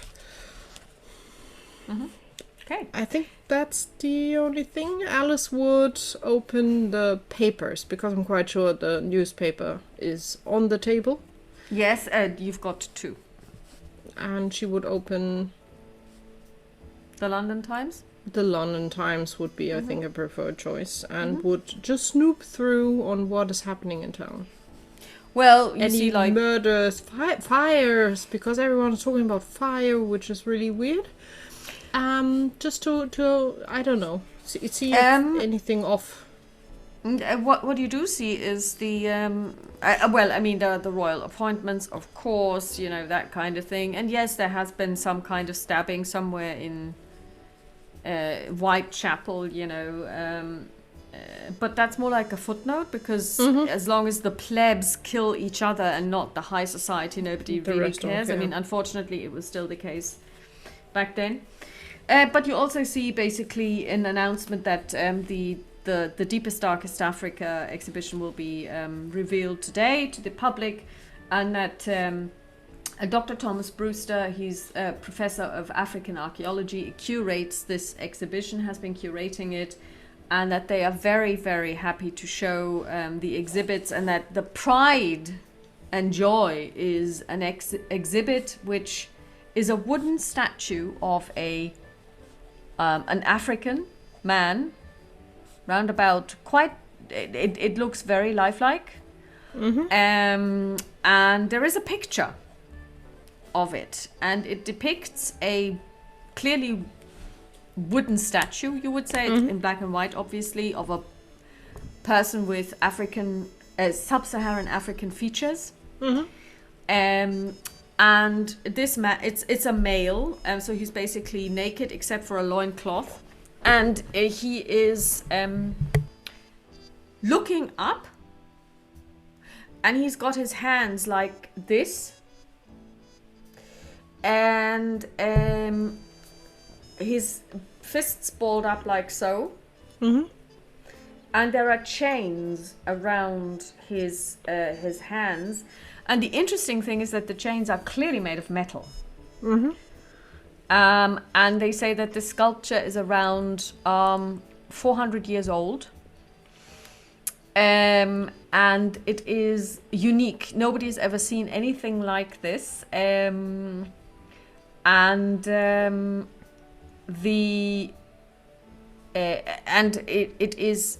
has no name, so they haven't given it a title. But it is completely African, so the chains are also the chains are European made, but there are inscriptions in an African language in it, which have not been translated yet, it is a very interesting find, because it's one of a kind. Nobody has ever found any statues like these ever before. It's there, and it's going to be in the middle of a diorama. I would share with Dottie, just push the article over or put it in front of her, just that she can have the same information up front as well. She looks at it, she reads it, she takes notes as she usually does, and then she says, okay, so do we want to go? Yeah, let's grab our coats and then we leave for the museum. We know the way by now. No, we will take a cab. You will take a cab, yes. And you arrive, and there are several people there. You know, it's like a small crowd, and they're all basically there for the opening of the exhibition. It's not a problem to get in. You don't have to wait outside. I mean, this being winter and London, and it's all kind of cold. But it's a kind of like a society thing, a society do, and you can also see, you know, like there are also people who are going to make donations. It's a little bit like when the Frampton expedition that you attended, like, you know, the do at the English School of Egyptology. They're also trying to make money out of this by asking for donations and so on and so forth. And there's press there, and pictures are taken of people that you presume are members of the London Society. Let's see. On a 19, you do notice one or the other, simply because you are Alice Baker and you are interested in society, and not only American society but also or New York society, but you also know a little bit about London. So there are some people that you would have seen in the past, in not in the flesh, but definitely in the papers. And then basically you are asked to buy a ticket. And they tell you that this is the exhibition price for the opening, so that's slightly more expensive, simply because they're also, you know, like, they need to sustain all of this, and so it's £2 per person, which is good bucks, which is for that a lot time, of money, but yeah. absolutely feasible for. I mean, it's for you, it's kind of like a pittance, but it also is very expensive. By but then for Alice, standards, that's fine. Yeah. It's nice that they have things like this. She knows it costs money and resources. And So you go in, and it is it's not just showing stuff, but it's also the way they present it. So you basically walk in, and it's a dark space that you go in, deepest, darkest Africa, and then to the sides you can see the exhibit. So there's a diorama which shows part of the savannah. There is kind of like, so they made a little artificial lake, and they've got stuffed animals, life-sized. So lions, for example. Then they've got like a kraal, basically, that they have, probably it's not a real one that they've just rebuilt, but it's a life-size model of a kraal. So you see 3 of these or 4 of these round huts. It's a huge space.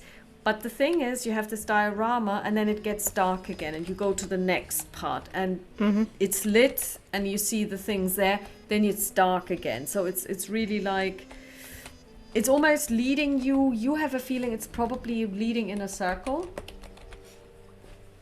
Okay. So and it guides big. you through, basically. Yeah. And it's big, and you see the masks, and it explains what these masks were used for, blah, blah, blah. It tells you of, like, the different, like, the Zulus are very prominent because they're very well known, and they basically killed the British. And Rorke's Drift is mentioned, and so on and so forth. Basically, and then you come to the statue. And now you can do a spot hidden for me, please. Eeny, meeny, miny. Let's pick you. Spot hidden. I can do this. Ooh, 25. That is a hard success. And you notice that the statue is slightly different from the picture. The chains have been removed. So it's just standing there like this, looking up, but the chains have been removed. Alice would stand in front of the statue, just looking at it. That's weird. What is? Well, spot the difference between the picture we've seen and that. Focus on the hands. Oh, focus on the hands. Then I think she may actually get an advantage to this roll. Then it's not everything. It's more. Okay.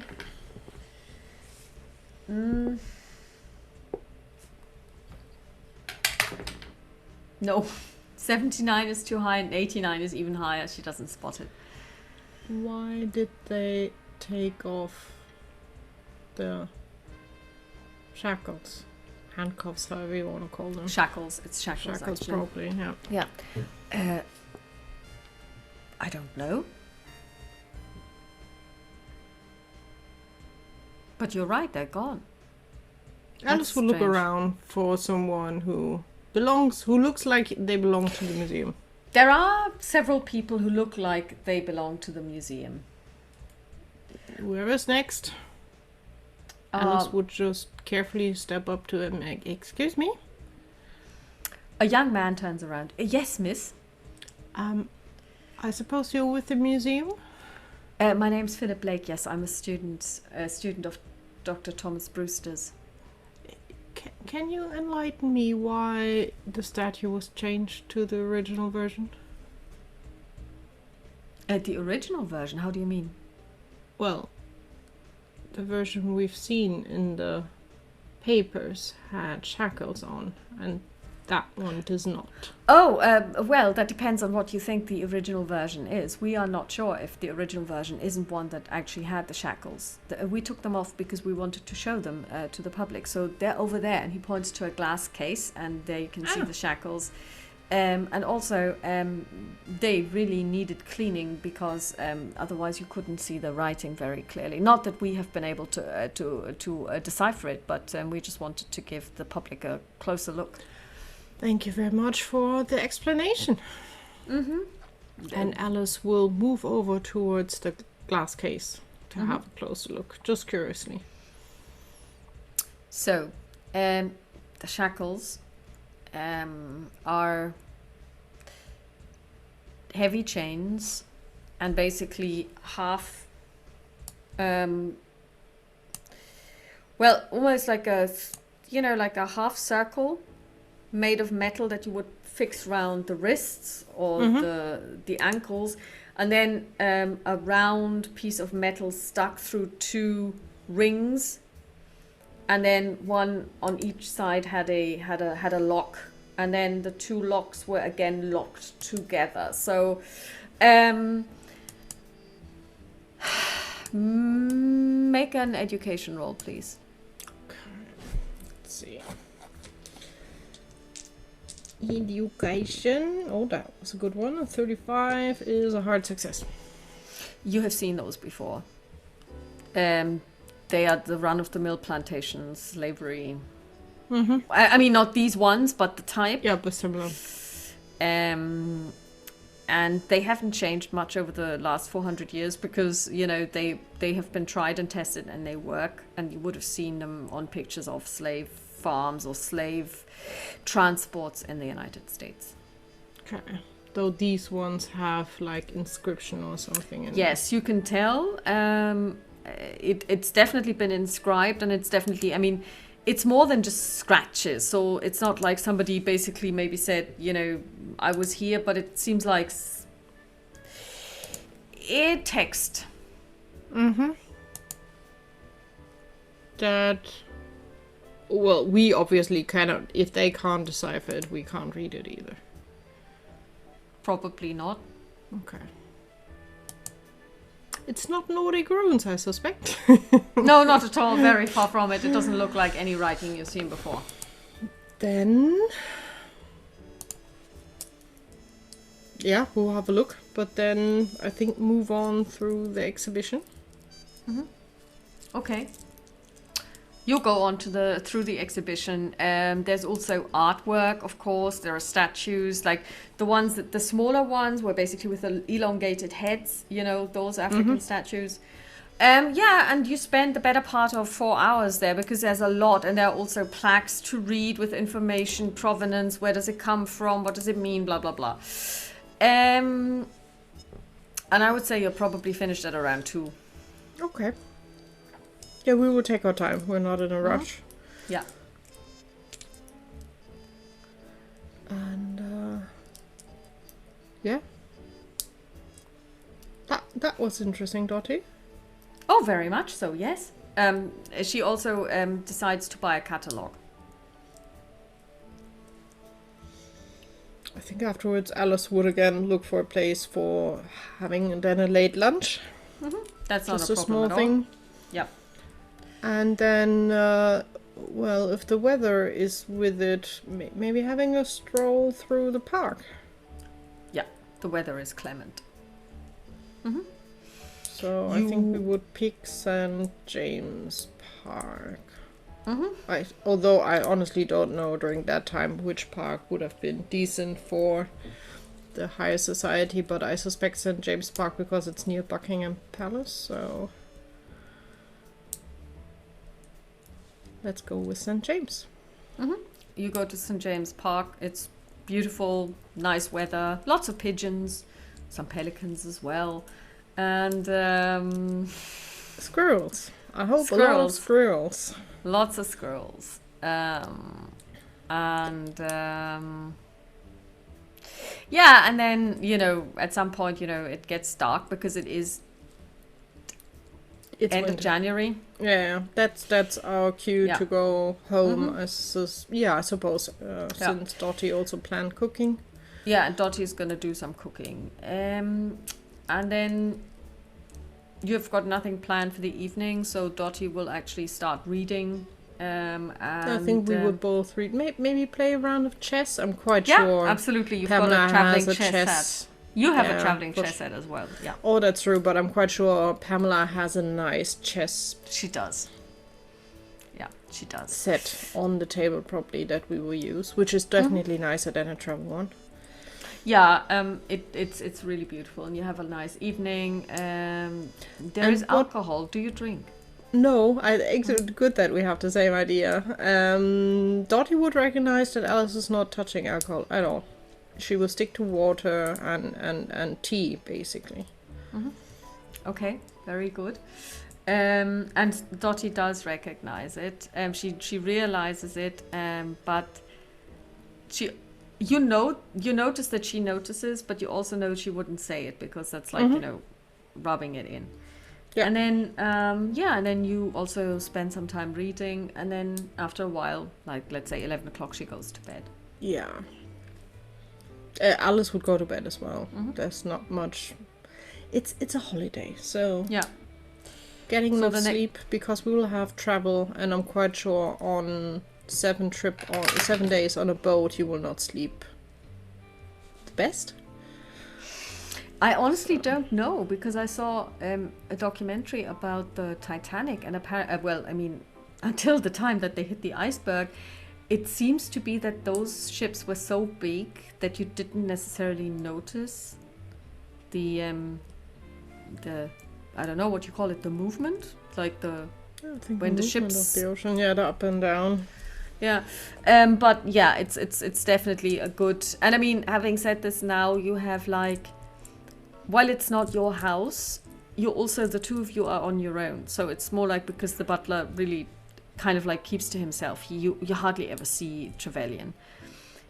So it's different from when you were at the vineyard where there were the two kids. I mean, very well behaved and so on, and Pamela, but there was other people. So now it's really just the two of you, and kind of like it's again kind of like if you like you shift down one gear more. Yeah. Yeah. And on a 43, you do not dream. You go to sleep. Good. And the next morning, your alarm rings. Alice will get up and do a full English breakfast. She will try all the things and will try to prepare everything. The butler comes in with the newspapers. Good morning. Good morning, madam. Here are the newspapers. Thank you very much. There have been no messages. That is good to know. Just thinking 5 to 6 days. No, that's fine. With the hats, we still have a few days. The hats are going to take about 3 days, so you would be expecting them either today or tomorrow.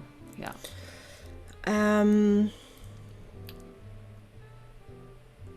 No, Alice attempted to offer breakfast to Trevelyan, but I'm quite sure he would decline. He's so. mortified, but he keeps his composure. But you can, there's a slight twitch in his left eye. No, Alice is not even. I think she's Okay. tempted, and she's like, "That's maybe a step too far. Don't punish the people that Yeah, just do their job very well." To say so. that definitely would be a step too far. And Alice is not the one who needs to make effort to change him. It's Pamela's butler. We will keep it in one piece, not break him. That's not the idea. So. Yeah.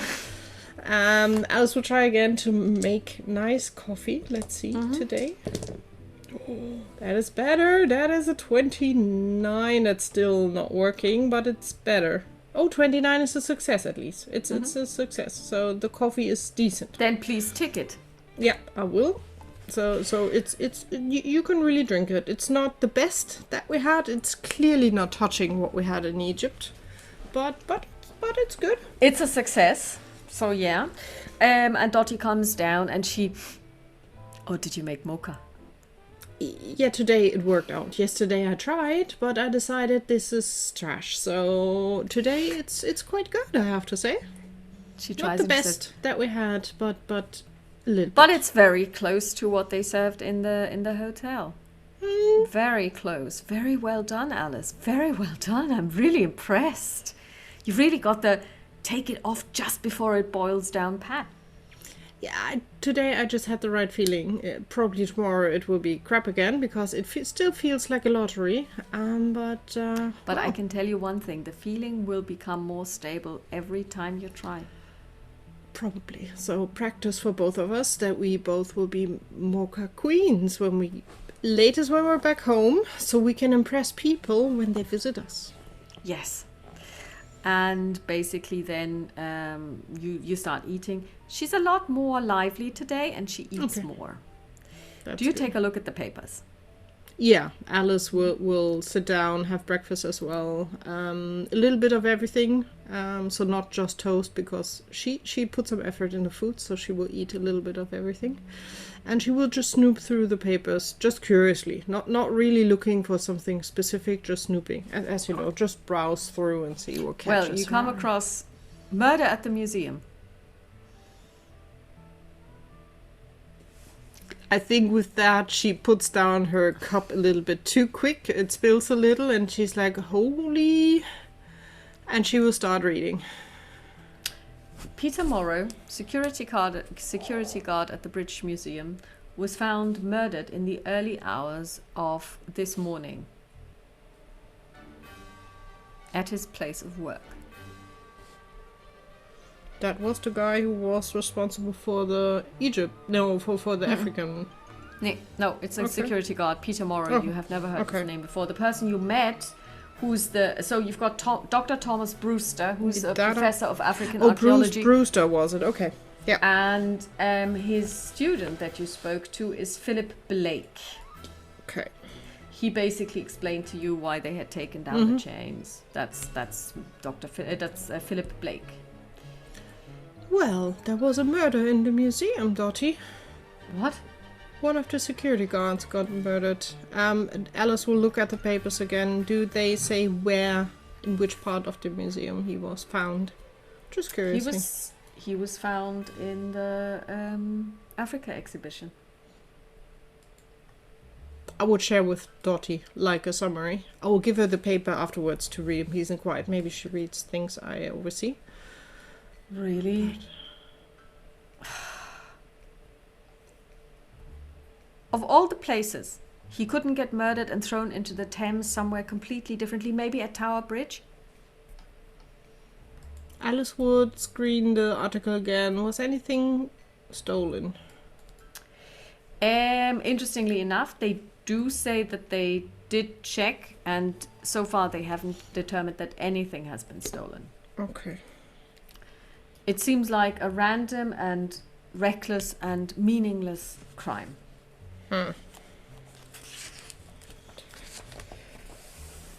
Well, initially I thought maybe we could return today to look at the Egypt exhibition, but I'm not sure if the museum is a safe place to go, although I'm quite sure he was murdered probably at night, not during daytime.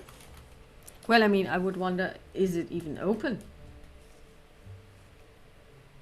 If it's a murder scene? You take a look, and it says that the exhibition will be open, that the museum will be open, and that the murder scene has been cleared and is available, is accessible to the public again. Well, it's open. They cleaned up quickly. That's a weird... Isn't that a weird way of conducting a murder investigation? If it says in the early hours of this morning, the paper was printed when, like 6? Yeah. It's a bit fishy, as we would say in the States. But, well, I hope they found out who did it. Well, it doesn't say that they have. No, but I hope they are still looking into it. Should we still go there? I would be curious on the Egypt exhibition, but maybe just wait a day. We still have tomorrow. Yeah, but I mean, what's going to happen? I mean, it's during the day. Yeah, that's true. That's true. And the thing is, this person was probably on his own, being a security guard and all at night. When we go there, there will be other people. We saw 3 security guards in the Nordic section alone during the day. Yeah, in Africa there was much more during daytime. So then after breakfast, are we up for more Egypt, or do we close the Egypt chapter? No, I would love to see what they brought back. Then let's have a look. So we will do breakfast in peace and quiet. Just finish it without rush. Get ready and call the cab again to the museum. But you call the cab again to the museum. Yeah. Okay, so you go to the museum and you buy tickets, which are very much reduced in price because you want to see the Egyptian one, which is different. So this is kind of like a permanent exhibition, whereas the Africa one is a special one. Non-permanent, a special one. But even today, the prices have come down for that one as well to make it accessible to everyone. So that's 75 pence, or let's say 50 pence, or they were doing shillings back then, whatever that is. Like, more expensive than the permanent one, but still a lot less expensive than the £2 that you had to pay. And you go to the Egyptian exhibition, and it's incredible. I mean, you have seen lots of things in situ, so. You have already been impressed. You have seen Tutankhamun in the Egyptian Museum in Cairo, in the Museum of Egyptian Antiquities in Cairo, to be more precise. But what the British brought over here is, of course, a lot, and beautifully rendered, put into nice context and everything. So it's a beautiful exhibition. And you can spend easily a day in there. And you go to look at stuff. And I don't know, are you enjoying yourself? Yes. Because you can tell that Dottie is enjoying herself immensely. Can I ask you to give me a spot hidden, please? Just a second. Exhibition. Spot hidden. No. Okay. That's a fail. Okay, so you spend some time there. There's a cafeteria in the British Museum. So we will have a tea and then... Scones. Yeah, for sure. We're in the UK. We need to have that. And then I think we will take our time because we don't have much planned. So we will just take the time that we feel like taking the time. And after a while, I would say you spend easily almost a day there. You then go towards, like, it's now, let's say 3 o'clock. So you started at 10, so that's and you had some tea and stuff. So it's 3:30. And you get ready to leave. You go towards the exit. When you hear a commotion, and you see two security guards and a woman. The woman is maybe in her 40s. You can give me a spot hidden now.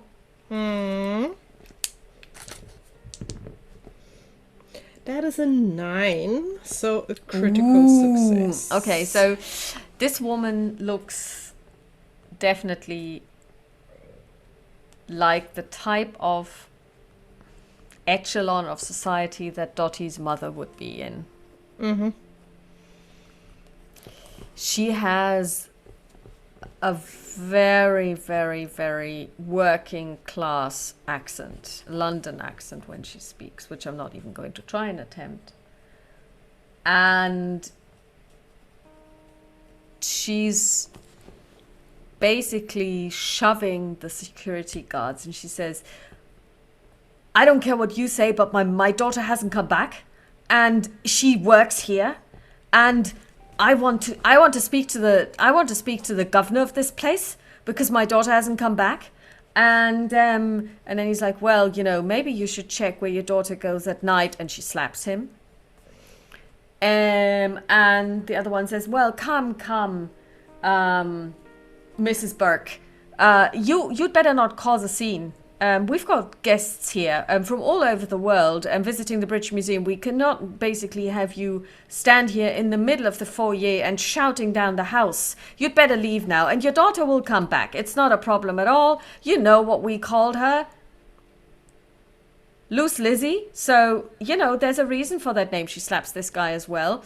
And the two compliment her out of the door. And before they can do that, could Alice just step... because she can't stop herself. Well, sirs, if there's a lady missing, you should... A lady isn't missing. She's a cleaner. And God knows what else she does in her spare time. Well, God knows what you do in your spare time. Maybe outside getting money for things you shouldn't get. How on earth, sir? What is that for behavior for someone working here? I would like to... Intimidation. Intimidation. I have not much. No. Well, having said this, let me see what else is there. I have to make this bigger because I can't read. Persuade. That's the only thing, and that would be a success if I could do persuasion. What's your credit rating? My credit rating? I don't think we ever put credit rating together. You have it. You have to have it. It's in the left corner. It's empty.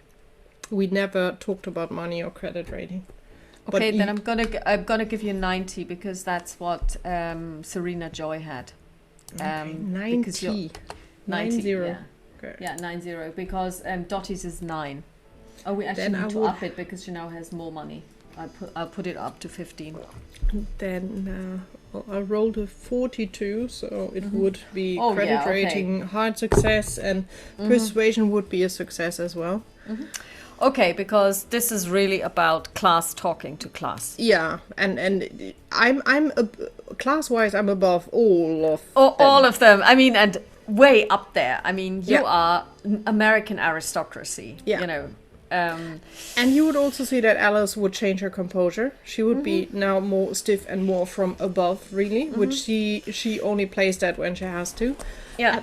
Before you lead this lady out, could we please talk to whoever's responsible here in the museum for the staff, please? And Baker. Okay, I rolled a 99. He is duly intimidated. I'm a daily visitor here and I'm giving money to the place, so I would love to have everyone treated here properly. The two of them exchange looks, and then one of them says, the older one, so one of them is maybe in his 30s, the other one is in his 40s. This is nothing of your concern. I'm so sorry, madam, that you should be witnessing this scene. This lady was just... No, don't be sorry. Don't shush me. What's that for behavior for staff? And she would give Dottie just a look. Do you mind buying a ticket for this lady, so she is a proper guest here. She nods and she goes to the cash desk, and she Alice will turn to the man. Well, I'm waiting for you to organize whoever's responsible for staff. Thank you. And she will just hook herself with Miss Burke. Mm-hmm. Yeah. Miss Burke, let's wait for them to do their job. So We'll just stand by the side to not be in the way. Dottie comes back with 2 tickets, and she says, well, here is a ticket for the permanent exhibition, and here is a ticket for the African exhibition. Miss Burke, you can you have access to the whole museum with these tickets. And she smiles at you and at her, and you can tell that she's so proud of you. And the two men are really out of sorts, because they don't know what to do now, because you are there and they don't want to deal with you. Now they've got a paying guest, and Mrs. Burke has regained her composure. You can tell that she's seething. You're hooked. Yeah, under her arm. You can feel that this lady is really tense, but she's holding it together because she knows what you're trying to do, so she doesn't want to spoil this. I think Alice will look over to the guys. Maybe the lady at the information can help. She's usually very helpful. Let's see if she's... I mean, she must have spotted it. Let's see if she takes that cue from you. On an 87, she's reluctant. So one of the men actually... So basically, the men are really... So let's see. On a 72, Dottie uses her POW and she walks over and she has words with Miss Martin from the information desk. And you can see that Mrs. Martin is listening. Let's see. And she is...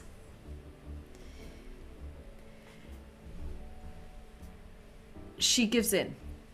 Whatever it is and however Dottie is saying it, she nods and you can see her pick up the receiver and she dials. Dottie comes back and she says, and she looks at one of the men and she says, Miss Martin here informs me that the person responsible here is Dr. Philip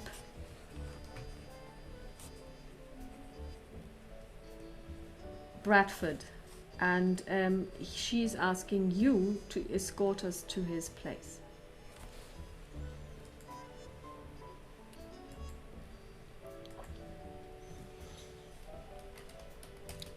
Do they follow? One I of them says, suspect. One of them says, well, this way, madam. Thank you.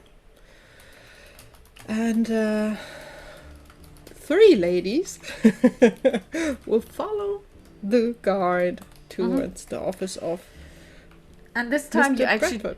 don't have to go upstairs or anywhere, but it's basically a very small door, not too far away from the information point, and it really just says staff only, and it's, very narrow. The 3 of you go inside, and he basically takes the lead, and then he goes to a nondescript door that has no writing, no name on it, and he knocks.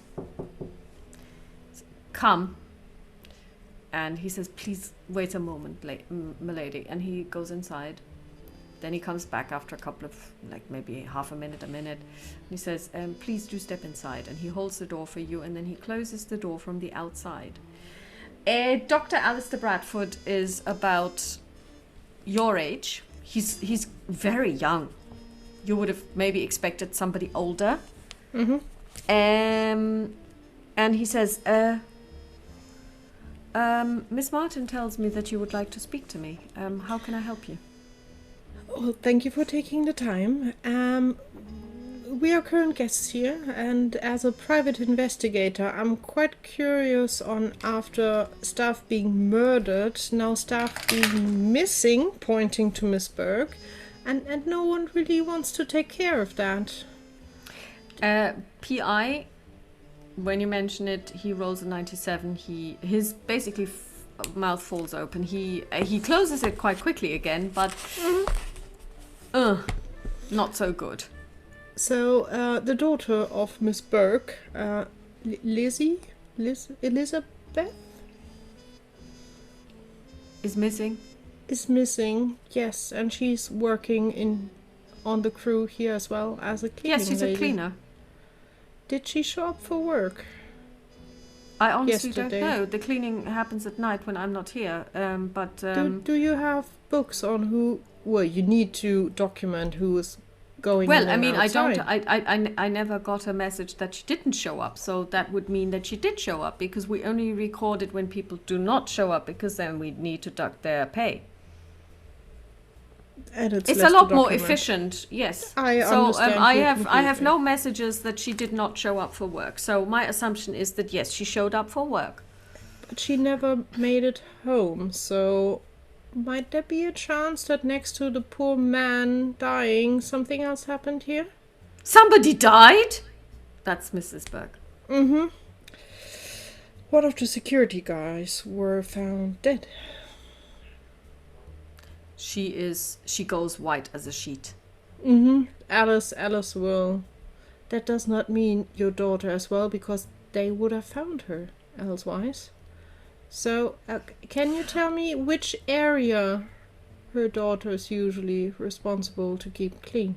Well, she does the foyer, and of course that is big enough. And she's part of the cleaning crew for the African exhibition, because that's also on the ground floor. So she's in charge of. Well, they are in charge of the whole ground floor, and to my knowledge, it was all cleaned up. Of course, if we. The dead person notwithstanding, which is unfortunate. They were not found by the cleaning crew, though. So I suspect the cleaning crew will come in this evening, right? So we Again, would have yes, the of chance to talk to them and see what happens. Why are you getting involved, madam? I take it that you're not even from here. You sound like you are from abroad. I am, but I'm still a private investigator and I have a case to work on. What gives you the right to take cases in Her Majesty's realm? His Majesty's realm, sorry, it was a king at the time. Yeah, Is it? 1930s, that's Oh yeah, post-Victoria. yeah, that's true. Yeah, it's And post-Victoria. pre-Lizzie too. Elizabeth, I'm so used to Queen that's really... Yeah, me too. It's like, oh, Her Majesty's great. No, No, back then it was her his. I think it was her grandfather. It would have been the son of Probably. Victoria. Yeah, probably. Yeah. Well, private investigator can work everywhere, and Mrs. Burke needs support in finding her daughter, and at the moment this is the first place to watch. Well, I because she went understand that as a missing here. private investigator, you would have had to been hired by someone. Have you been hired by anyone? And he looks at you triumphantly. And Alice will just look at Miss Burke. Well, I don't have. Of course, you have the money, says Dottie, and she pulls out a £5 note and hands it to you. Miss Baker, may I hire you on behalf of Mrs. Burke to investigate Well, this crime? yes, obviously. Because we need to find your daughter for sure. And This is a here charade. What are you playing at? we are playing on a life of a girl. We want to know where she is. And she was in your responsibility here, and she went missing. I point Well, out there is again. no proof. There is no proof that she went missing in the museum. The You only have thing no- that you have said is that her mother attests to her not having returned.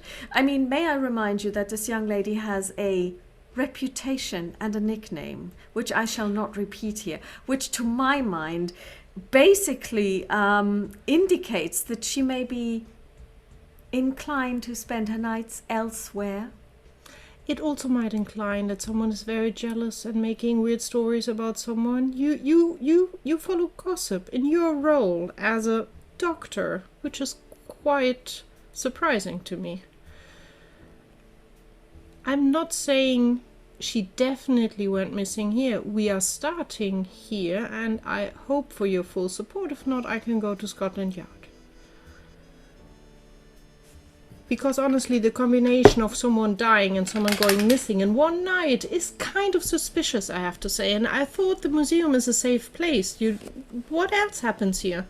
Things are missing, people get robbed.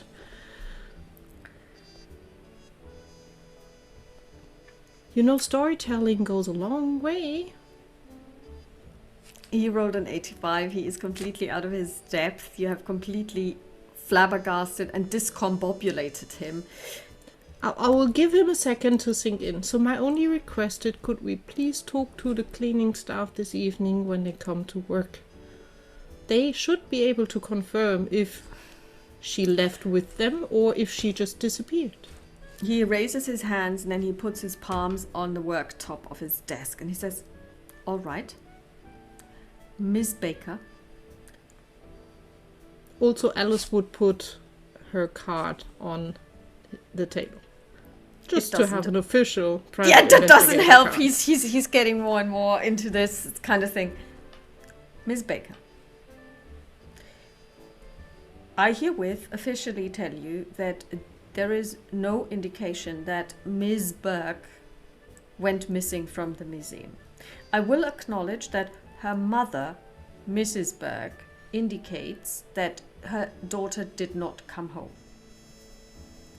I will not accept any accusations that she went missing in this museum. However, to put Mrs. Burke's mind at rest, I will give you permission to speak to the cleaning staff tonight. But I request that you do not go to the press. I will not do so. Thank you for giving us the access. Do you know when the cleaning crew comes in? Yes, of course. They come right after closing time, 7 o'clock. Okay. In summer, it is half 8. Because we are open longer, because it is brighter longer. Then we will be back shortly before 7, before it's closed. I will see to it that you will be let in. Thank you very much. Have a nice rest of the day. He looks like he's bitten into a lemon. Yeah, that's totally fine for Alice. And she was like, okay, let's get a little something to eat and talk in peace and quiet until we return. And she will cautiously move the rest out. And she will also leave the museum for a nearby restaurant, cafe, whatever. Do you take Mrs. Burke with you? Yes. Mm-hmm. Okay, so you find a really lovely spot somewhere. Alice would pick something not too classy. She would try to be that Miss Burke is not too like oh god, it's a lot already. Let's say you're going to go to a kind of like one of those inn type pubs, so where basically people can have lunch as well, so where it's kind of like mixed. You definitely still stand out. Dottie, not so much, but Mrs. Burke, kind of, because she is a little bit lower class than Dottie is now, so it's more like it's okay. So nobody will throw you out. Yeah, you're a weird couple, but it works out. So whereas Dottie is right at home, class wise. Yeah. So Alice will just order a little bit of food, a shot of probably rum whiskey. Or whiskey, yeah, one of these two. For Miss Burke and tea, obviously. Yeah, they should have tea there as well. They have tea all day. Yeah, and then, okay, Miss Burke, just tell us a little bit about your daughter. And when did you see her last time? And do you know she was in kind of, I don't know, problems at work?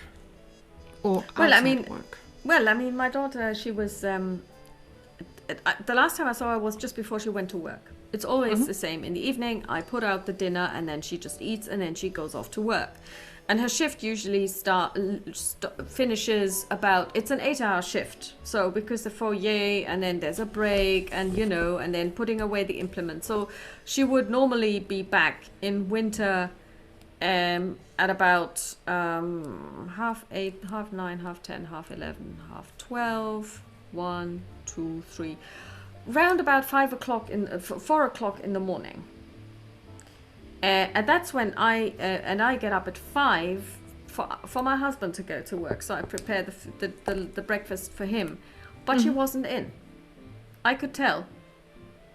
And her bed was still made.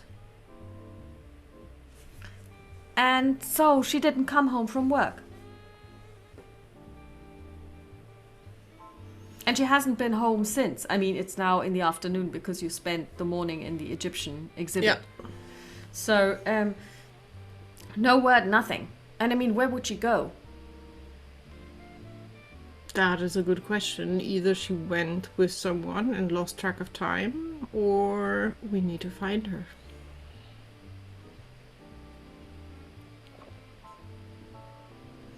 Are you living far off? Does it make sense that before we return to the museum, have just a quick check-in if she showed up? Well, I mean, she gives you the name of a place which we now have to kind of make up, which is definitely very low class, but, you know, it is within reasonable reach of the museum so that she could get there. So we could... Yeah. Alice's idea is we grab a cab together. Yeah, we that's wait not a outside. problem, yeah. She can have a look inside. She would to probably see, walk and then return. return. Or maybe, she explains to you that in summer she would cycle, and in winter she would walk and then take a bus. Okay. Yeah. So you take a cab, you go there. Yeah, we take a cab, we go there. We will just wait inside. I don't want to intrude in her home, except she invites us in. That's the decision of her, and that she can at least check if her daughter showed up. She goes in, she comes back out, and you can see that, you know, her face is so distraught. The daughter hasn't returned. She's just shaking her head. She hasn't been in. There is no word. And she's getting really upset now. So all of this tension is now releasing itself. And the bed is still untouched. And I have no idea where she could have been. Alice will just try to calm her at least a little bit. Like just some soothing words. And be like, does Lizzie have like a best friend she tells everything to? You know, we girls usually always have like a twin that we are inseparable with. Well... that would be Mary Kelly. Do you know where Mary can be found? Yeah, she works in the laundry up the road. Then hop in and let's go a little bit. And she will give the cab just the laundry. He's getting money for it, so he will not complain. Yeah. And then we stop there. Then, and I will ask the cab to wait, obviously. And then let's talk to Mary and see if she knows anything by any chance. You walk inside, it's a laundry. Incidentally, a laundry is also the place where Dottie's mother works. So for Dottie, kind of, you notice that for her this is a little bit difficult. But she goes inside regardless, and in it's like hot. It's, you know, and you see three women, and one of them is over 50, so she may be running the place, and then two younger ones, and one of them has very, very long, very, very red hair. And she looks around, she says, "Oh, Mrs. Bork." And she says, "Well, hi, Mary. This is, have you seen Lizzie?" "Lizzie? No, I've not seen Lizzie." When was the last time you've seen her? She looks at you, she says, "And who are you?" Friend of the family? And Mrs. Burke says, "Come now, Mary. This lady's helping us because Lizzie's vanished. She hasn't come back from work." What do you mean she's not come back from work? Well, that's what I said. She didn't come back this morning, so we're looking for her. And I went to the museum, and they just deny all knowledge. And this lady has offered to help. And the older woman says, "Will you take it outside?" And then Mary just looks, and she just steps outside. Alice will put just, I don't know, 1-2 pounds on the counter. Just, we will not take her for too long, ma'am. Thank you. 1 or 2 pounds is a generous gift, yeah. And so basically, Mary Kelly, you can tell, is Irish. She looks very Irish. And she says, well, and she's wearing an apron, like, you know, and then she basically brushes off her hands. She's like, I saw her 2 nights ago when she was on her day off. We went to the pub. Why? Was everything normal? Did she tell you about problems at work or anything like that? She basically looks around. No, she didn't. And spot hidden or sorry, psychology. No, everything's fine. Says a 19, which is psychology. Well, hard success. Not everything is fine, but you would also assume that maybe she doesn't want to disclose anything with the mother there. I would look to Dottie. Miss Burke, you look quite pale. Maybe it's worth sitting down and just taking a breather. And it would ask basically Dottie to... On a 73, Dottie still picks up on what you're trying to do. And she says, well, how about I make you a very good cup of tea? You've been up since 5 o'clock, and this must be so disheartening. How about we just let Miss Baker do her job, and we go back to your place, and I make you a good cup of coffee, good cup of tea, and as soon as Miss Baker knows more, she will be back and tell you. And we will be back on point that we will be at the museum. No worries. Let's see. On a 51, she is duly impressed by Dottie's words and your assurances that everything will be fine, and she follows Dottie. And the two of them actually walk back because it's not really very far. Okay. And then Mary Kelly looks after them. She's like, what is this? What do you want?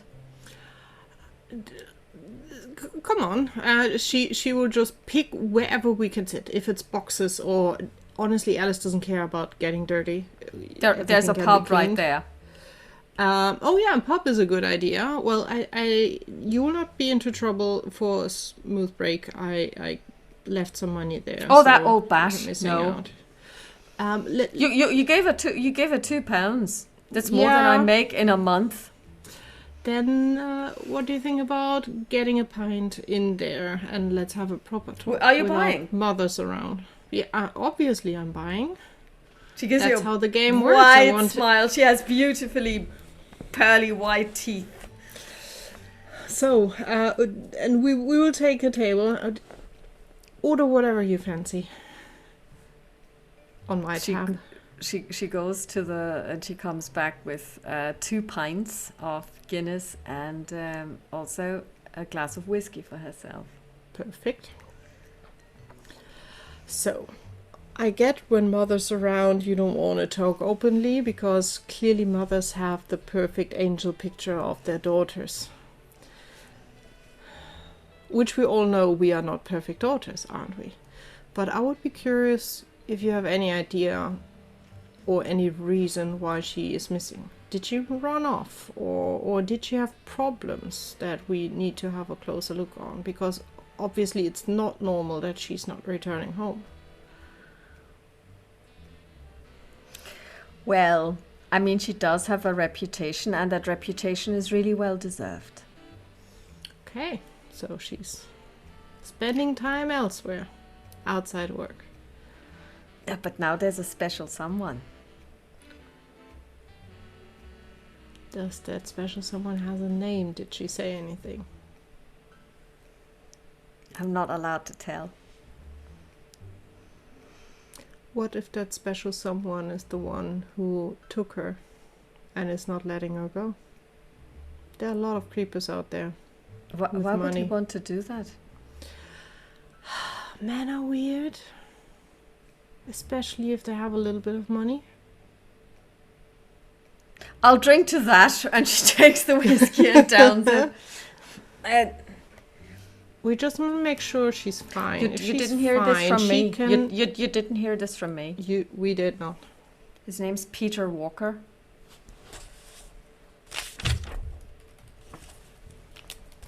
I'm just Peter Peter Was that Walker. the name of the dead one? No, it was not. That was Peter Moreau. No, they happen to have the same first name, but Peter Yeah, is quite a Peter common is name. quite- But she knows him by the name of Peter Walker. Peter Walker. Do you know by any chance what Peter Walker is doing for a living? Just to be curious if he's working at a museum or... Oh, Peter something Walker like that. doesn't work at the museum. He works at the yard, at the dockyard.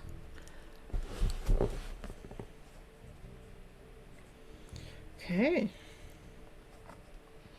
So there might be the big chance that after work she went there. She gives you a wide smile. Well, what we do for passion and some call it love. You're not a very romantic person now, are you? I've met too many crazy men. Well, but passion. I'll never drink to hurts. that. And she starts drinking a pint. Passion and fun never hurts. Do you think she would go missing on purpose for a longer time, or would she at least show up in between that her mom is not worried? Or did she tell about ideas of running off? Not of running off, but she's in kind of a little bit of trouble. That'll have to be dealt with at some point. Okay, understood. Which It wasn't definitely is- showing yet. Yeah, that's not mom material that mom will ever want to hear. Okay. We will still see if she left the museum, because that will give us a hint. if How are you gonna something know? happened there. Well, we will ask the rest of the... She's not cleaning alone, there's a team there, so... They should have seen or left together. The thing is, in the museum someone died last night, and I am just wanting to make sure that she's not involved in that kind of character. Someone died last night? Yeah, they were killed. One of the Like security who? guards. What? Yes. As I said, I just want to make And sure you think that nothing- Lizzie did that? And then ran No. away? Oh, I'm no. more worried about that she could be another victim. Or she saw something she shouldn't have seen. I don't think she murdered him. At least I hope not that she's that kind of person. Looking at your face, you don't think she would murder someone. She had many suitors, both wanted and unwanted, and she did have a wallop on her if she wanted to. I mean, many a young lad walked away with her palm imprinted on his face. But that's a big gap between murdering someone. You need to defend yourself, that's important, always. Well, I mean, she wouldn't murder someone. No, slapping and kicking is totally fine. That's what we are, to keep us safe.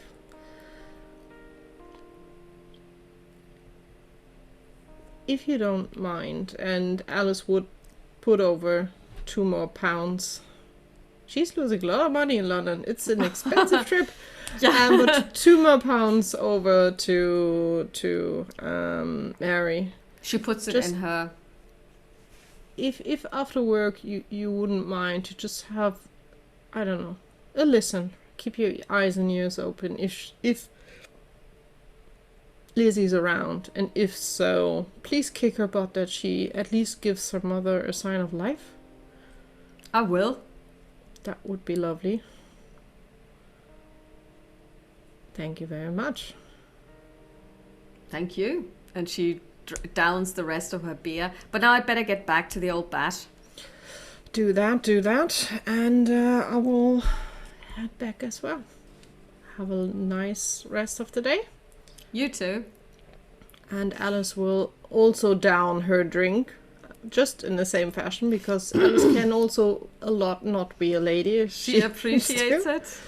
And then Alice will walk over to the camp and will take the ride home and then pay him and release him basically from duty for now. So when you say home, you mean Mrs. Burke's place?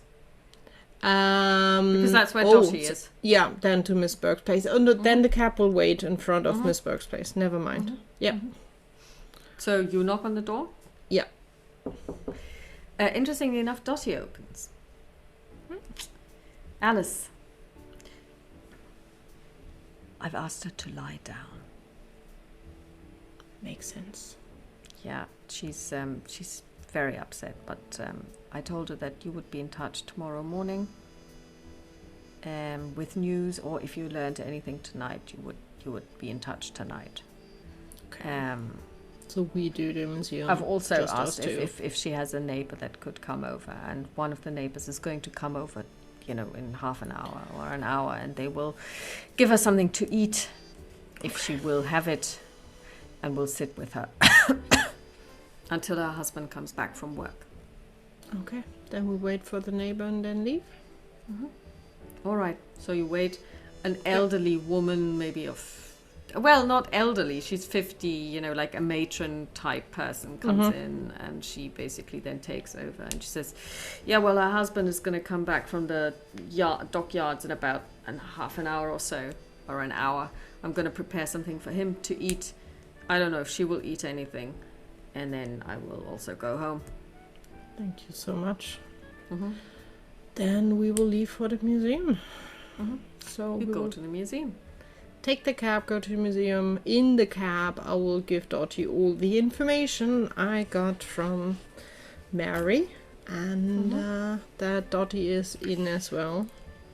And Of also course. interesting to hear that Lizzie's dad is working at the dockyard as well. So. And of course, the whole thing about Lizzie obviously being pregnant strikes a chord with Dottie. And she looks out the window and she says, well, I hope that she is getting good help. I hope so too, but first of all we need to find out if something happened at the museum. Honestly, if not, I'm not sure how much we can do. Then point out to Mr. Walker that they should maybe have a look for him. And you arrive at the museum at about 7 o'clock, so you still get in. Interestingly enough, there's a security guard there already, and when you enter, he says, Miss Baker, I've been instructed to grant you access to the museum after hours because you are going to speak to the cleaning crew. Exactly, thank you so much. If you need anything, just come and find me. I'm usually down here in the foyer. This is where I make my rounds. Thank you very much. Is the cleaning crew already there? No, they will be arriving shortly, though. Okay. I will show you the entrance. Thank you. And he takes you to kind of like the dingy part of the museum where the staff come in. If you would wait here. We will. Thank you very much. And with that, we will close it for today, and we will see next time what the cleaning crew tells you, and if they tell you anything. Or if something else happens. Night at the museum is always interesting. What can happen? Everything starts moving. You never know. Well, thank you very much for playing. I hope you enjoy being back as Alice. I enjoy being back. It took a few minutes to get back into Alice mode, but I'm curious what else we will find out.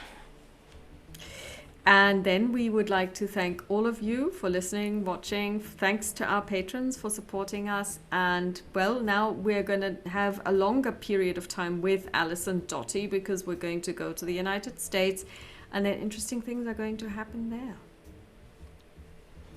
And until next time, we wish you a pleasant rest of the day, evening, night, whenever you're listening or watching. Talk to you soon. Bye. Take care. Bye.